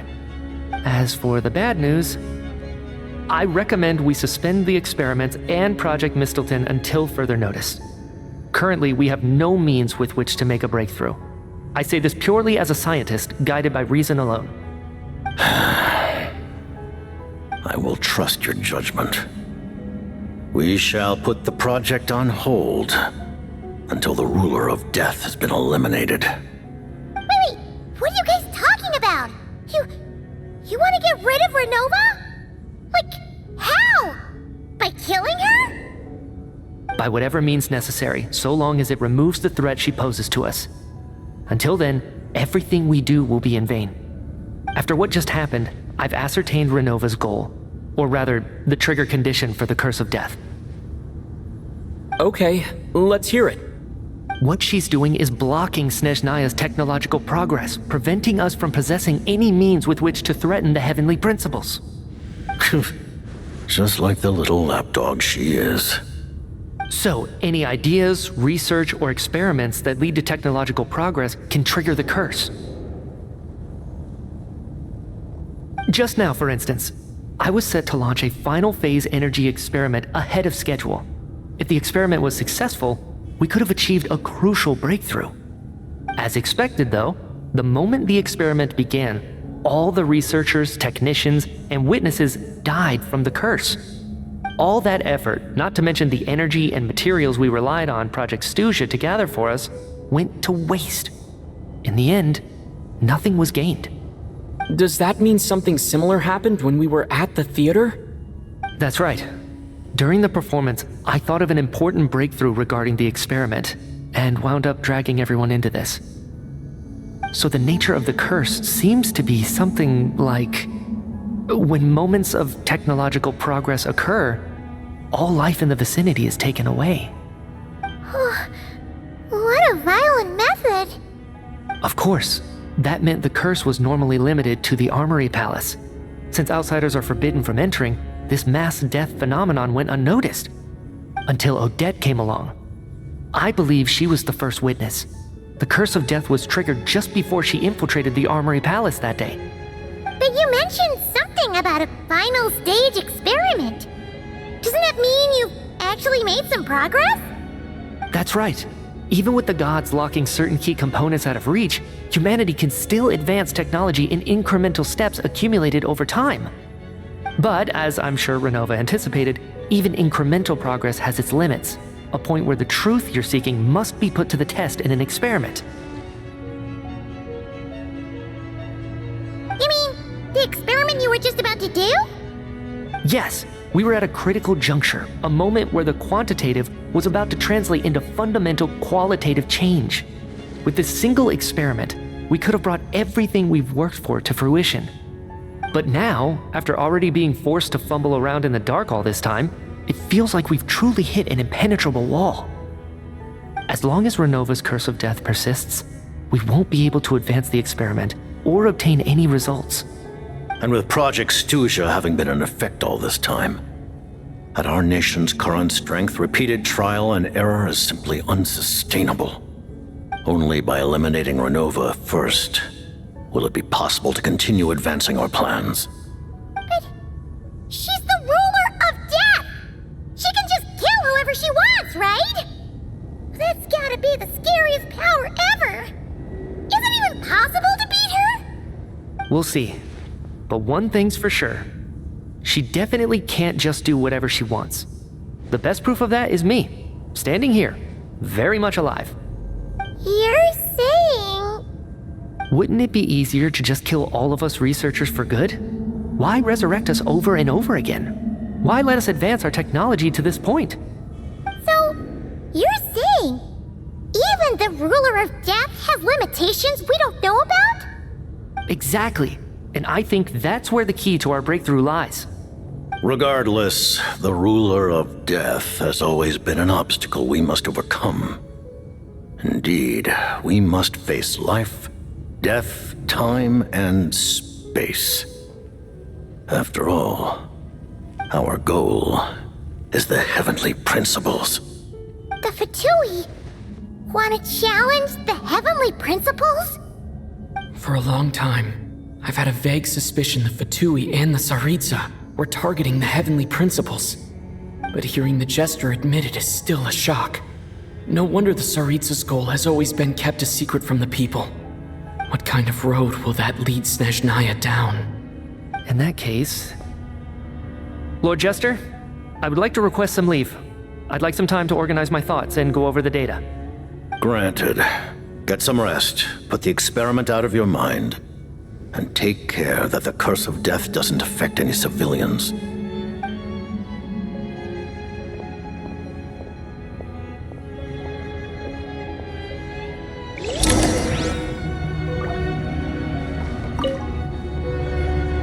While there is yet time, allow me to offer you my hospitality honored guest of Snezhnaya. Is there anything you wish to know?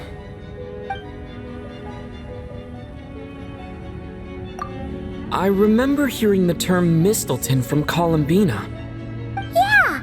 Paimon wanted to ask about that when the name came up just now. What is it? Paimon's heard of Project Stuja, but not this one. As you know, Project Stuja is a series of measures enacted to consolidate our nation's resources, the greater purpose of which is to serve Project Mistleton. Many of the things you have encountered thus far are essentially for the advancement of that project. This includes the Kuvaki Experimental Design Bureau in Nocturne. Researching Kuvaki was merely a facade. Its core objective was to use local resources and research findings to build Mistleton itself. And that's a weapon built for the final battle against the Heavenly Principles, isn't it? Huh? How did you know that? I was given some intel, and I made some deductions. Wait. You must mean that thing over there. Oh, Paimon's gotta take a closer look at this thing. Especially after you guys sent so many people to Nocturne to work on it. Kuvaki alone will not break through Celestia's defenses, let alone challenge the Heavenly Principles. The Heavenly Principles are no doubt accustomed to combating the power of the Light Realm, and elemental energy is simply the power of the human realm, converted to that form by the Heavenly Principles themselves. Any attempt to use this power against its creator would be a futile endeavor.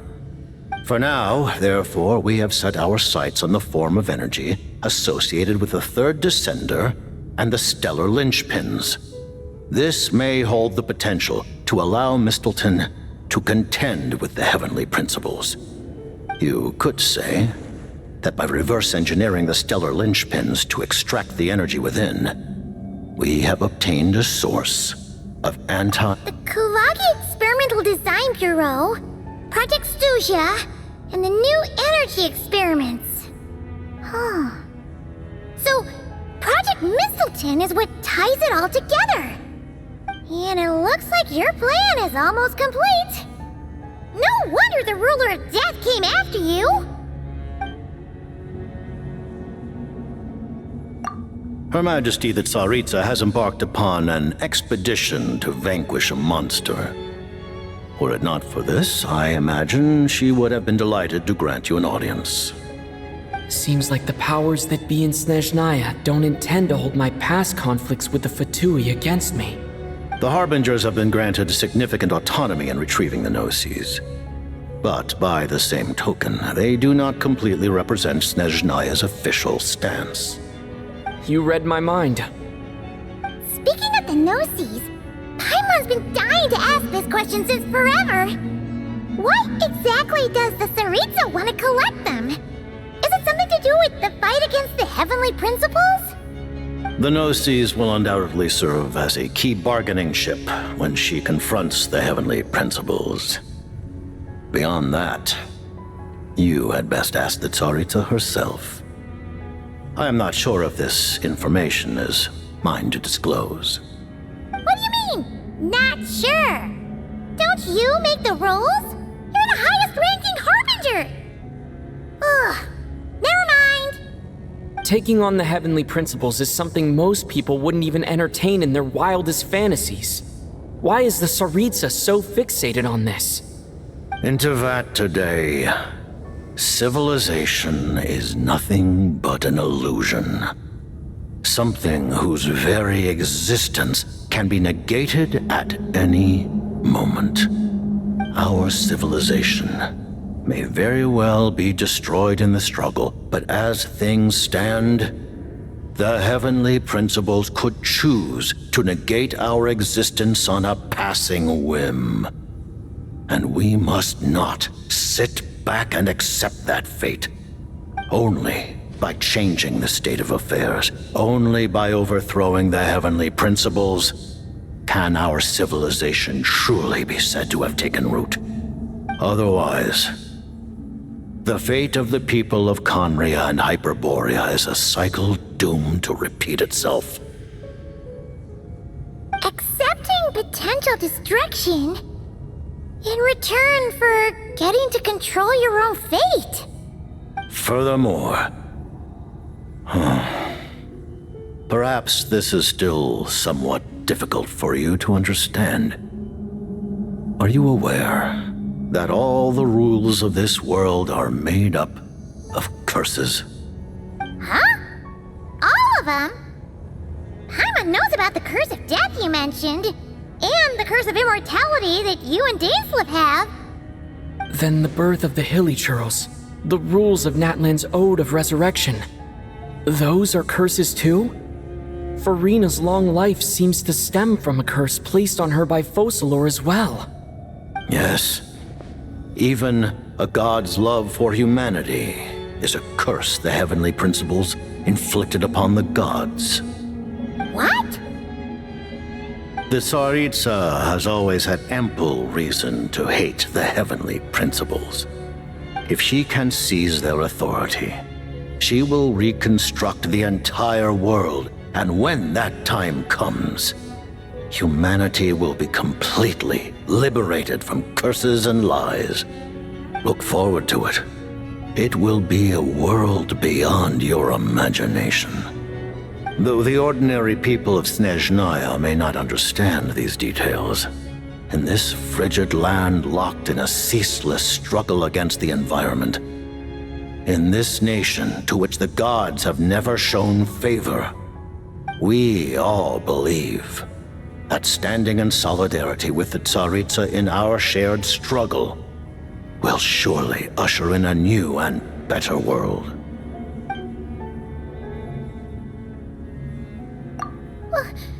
Paimon really doesn't remember.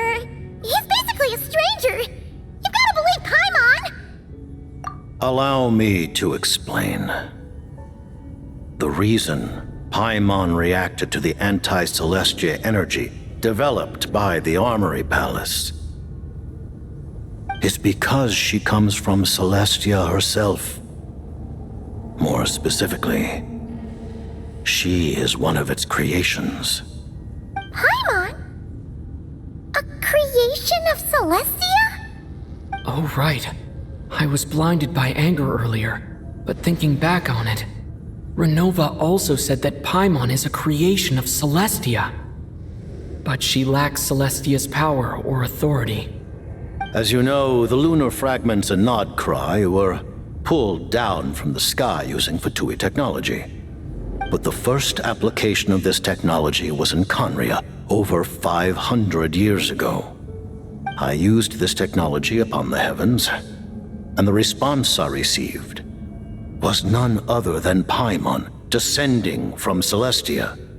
I presented her to the Vinster King, but he took no interest in this gift, nor did it satisfy him. Paimon then took up temporary residence in my palace until, of course, the arrival of the Cataclysm. Wait, Paimon's a little confused. You're talking about things that happened in Conria 500 years ago. You're saying, but Paimon doesn't remember any of that. Falling from the sky? Being given away as a gift? None of it! Having lived through the Cataclysm, perhaps you too were burdened with some manner of curse. Although, losing your memories would indeed be the smallest price I've ever seen paid. But it's not just her memory from Conria. Paimon doesn't even know how she spent the last 500 years. She only has memories from the past few years. No matter how hard she tries to remember. What was Paimon like back in Conria?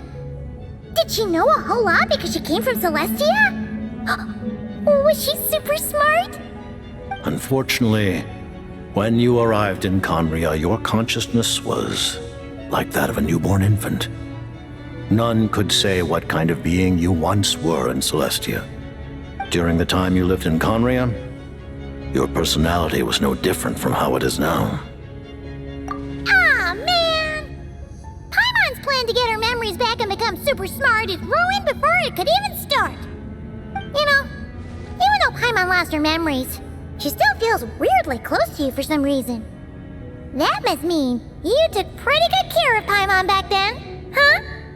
On the contrary, I completely ignored your existence. I was entirely focused on my struggle against Thruptatier the Wise. But now, as I see it, it is as if you are the only sane thing that survived that era of insanity, and thus are worthy of protection. Noted. Man, Paimon's gotta stop projecting friendship on everyone she meets. But, Traveler? Even though you know Paimon's some creation of Celestia now, you still want her, right? Oh, phew! That's a relief. Paimon's just learning about this, too. She's barely even processed it.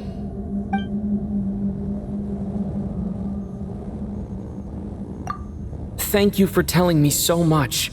I'm a bit surprised, honestly. I didn't expect you to be quite so transparent with me. Given the circumstances, the Fatui need not hide anything from our allies. Allies? To advance Project Mistleton, we must first resolve our issue with the Ruler of Death. And if I presume correctly, you have no intention of letting her actions go unpunished either, do you? That's right. Ever since she said she intends to reclaim Paimon when we next meet, I figured reconciliation was out of the question. Against an opponent of this caliber, deliberating over our allegiances would waste time we do not have. We must join forces unreservedly with whomever we can, if we are to stand anything like a fighting chance. You're going to challenge the Ruler of Death? Just for Paimon? But Paimon's only... Thank you! Thank you! Oh, gee! Now Paimon doesn't even know what to say! Anyway, Paimon's super touched! The Tsaritsa will return in triumph in short order, and the Fatui shall hold internal discussions regarding the enemy. The time for us to meet again will come very soon. Got it. Thanks for your help with Paimon. I'll be sure to look after her for you. There was just one other thing. Well, it's just a request, really. Paimon really wants to see what this Mistleton thingy you're gonna use against the Heavenly Principles looks like. Of course, Paimon knows it's top secret and stuff, but she just had to ask. It's okay if the answer's no. Certainly you may. Whoa! For real? Actually, maybe it's best not to. What if her nova suddenly pops up again? She might take this chance to... While the technology is not yet fully developed, it has nevertheless reached the stage where Celestia's creations are unable to damage it. In that regard, you may rest assured. Oh. Wow. No wonder Paimon felt so out of sorts recently, even though it was super far away. Alright then! Paimon's ready to take a sneaky peek at this top secret super weapon!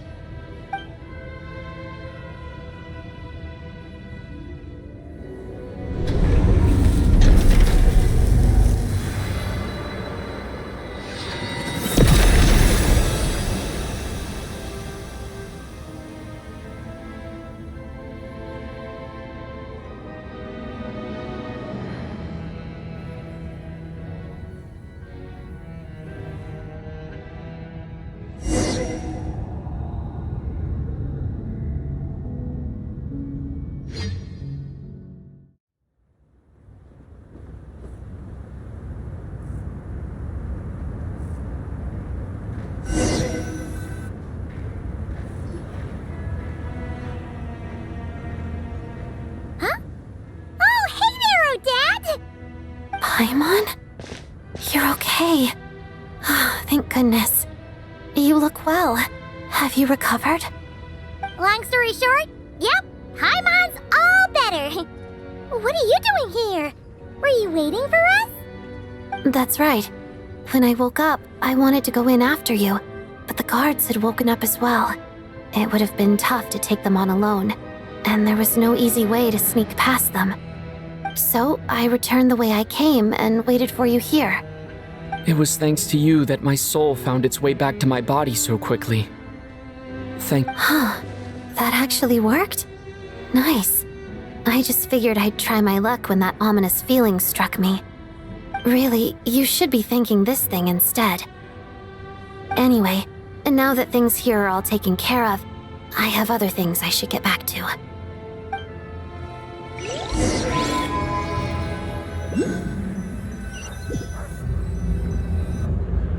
Ah, Director Chuganov, you're back. We just received notice that Project Stuzha has been suspended, so we've convened an emergency meeting. This is the preliminary plan.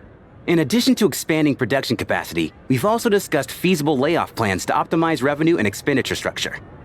Our calculations indicate that the factory's profits will increase by at least 30%. Just give the word, Director. That won't be necessary. Leave the energy for those who need it. Whether they use it just to get by or to run a business, that's up to them. Start preparing to halt production and lay off the staff. Make sure the workers are able to land on their feet and that they are duly compensated. Thank you all for your hard work during this time. Am I hearing you right? Why? After all the tough times we made it through, now is exactly when we should start to turn a profit. I just suddenly don't want to do this anymore. Huh. Does there have to be a reason? Iskra, it's time to rest. Dear esteemed members of the Rokat, given the effects of Lelik's radical actions upon our organization's reputation and social stability, a decision has been made to permanently withdraw this codename from use. Considering that Lelik did what they did for the benefit of the people, the Rokat has nevertheless negotiated with the authorities, ultimately securing a waiver for all penalties due to them. Lelik will be suspended for a period of time. Depending on their future performance, they may be allowed to adopt a new codename and continue acting as part of the Rokat. The purpose of this notice is to remind everyone once again that motives and methods are equally important when one operates in the shadows. Even with Project Stuzha's suspension and our interim operational victory, we must guard against complacency and rashness and work to consolidate the progress we have made so far. We act only for the greater glory and solidarity of our nation. May the aurora shine ever on, and the tundra always stand firm. We act only for the greater glory and solidarity of our nation. May the... Looks like it's finally over. You mean for us? Just thinking out loud. I've never seen the Snezhnaya so lively before.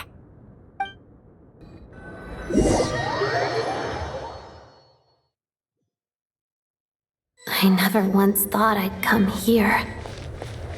But I understand everything now, Rosaline.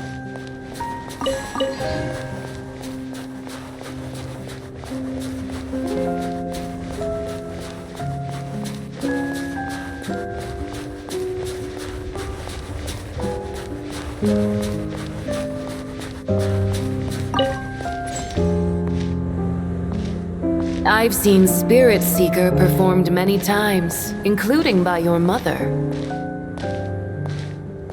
Why do you bring that up all of a sudden? Even though the choreography is always identical, every dancer finds a way to make it her own.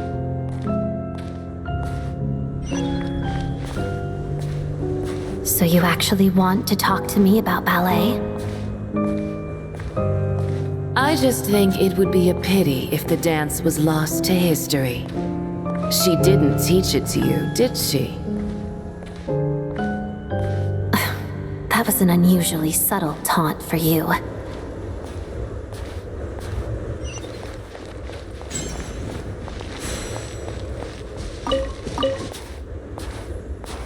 We embraced one another on the snow-swept plains, melting the ruthlessness of time.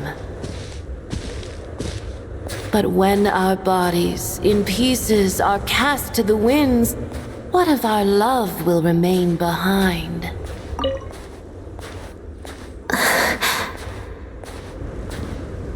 Don't tell me you can't sing.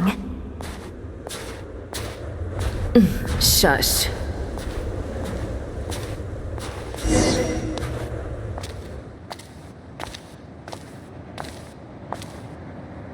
I understand her hatred. The Fatui robbed her of the life she should have had. I never opposed her dancing. Yet still I became an enemy of her ballet. I'll just keep my distance. Many despise me. I'm used to it. You're certainly not one to shy away from confrontation. But children, they need a different approach. I'm hardly the most maternal figure. Yet she is a child. In my experience, while a father commands authority, he must still yield to love. You should tell her what you think about her dancing.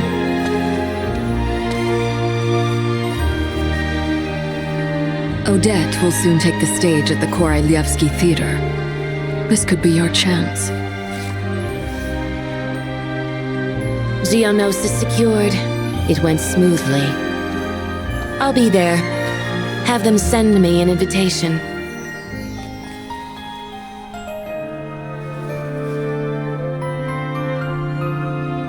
Sadly, things didn't work out. Her final words are inside that block of ice. This? Aren't these for monitoring her subordinates? Not yours. This one isn't her witch's flame, but my two worlds' flames. The two worlds' flames can burn away memories. It was my parting gift to Rosaline.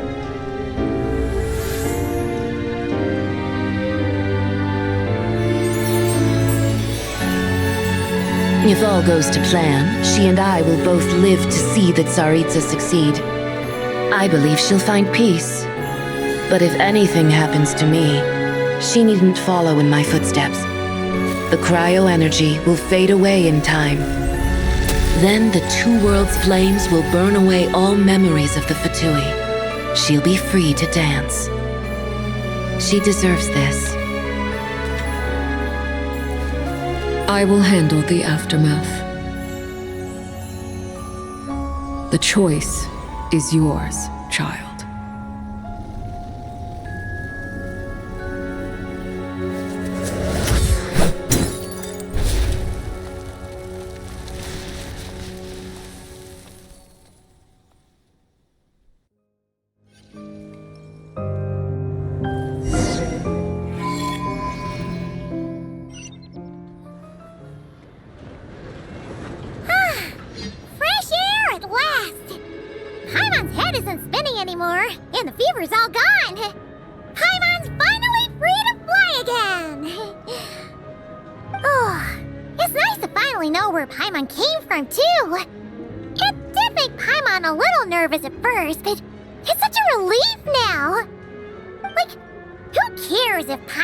Creation of Celestia.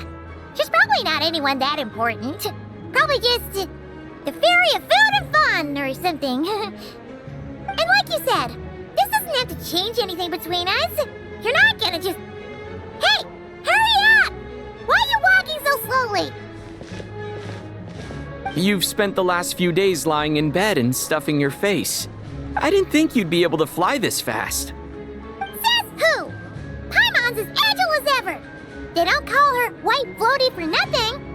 Paimon originally wanted to check out the bookstores in Snezhnaya, but she's more in the mood for flying around right now, so let's save that for later. Wait, they've got light novels from Yai Publishing House here too. Huh? And this is Paimon's favorite mystery story from Fontaine. Wow, they got a sequel.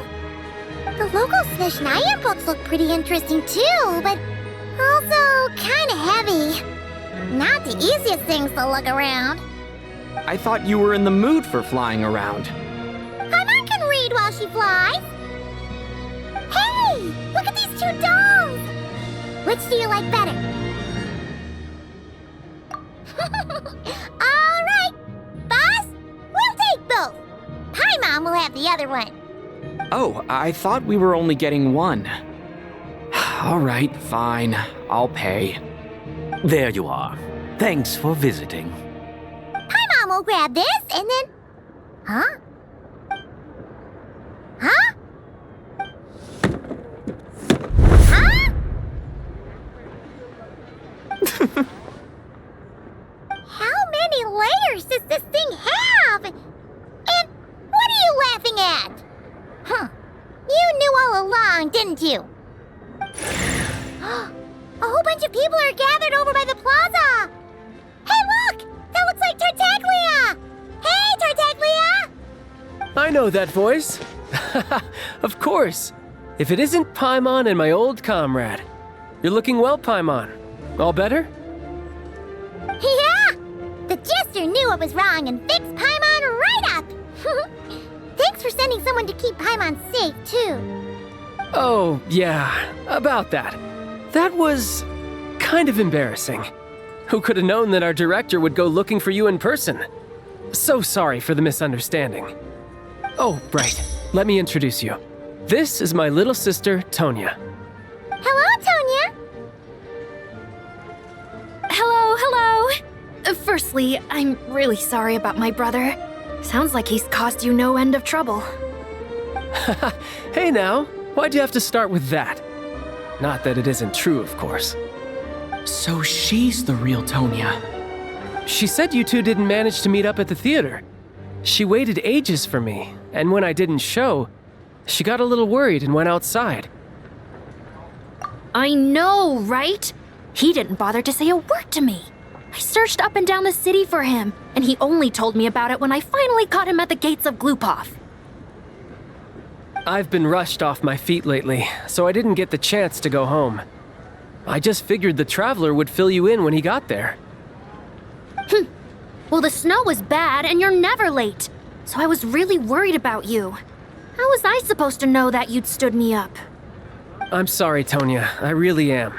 I'll make it up to you somehow. Just... please don't tell Mom and Dad. Although the mix-up led to a series of misunderstandings, it's probably for the best that the real Tonya didn't get caught up in that mess. Besides, it's obvious that Tartaglia isn't usually one to break a promise. He only gave his ticket to me because he had to look into Lelik. No, it's fine. It just meant I didn't get to see the show in the end. By the way, what did you think? You were one of the first people to see it, you know? I would say... the best is yet to come. Huh? What kind of review is that?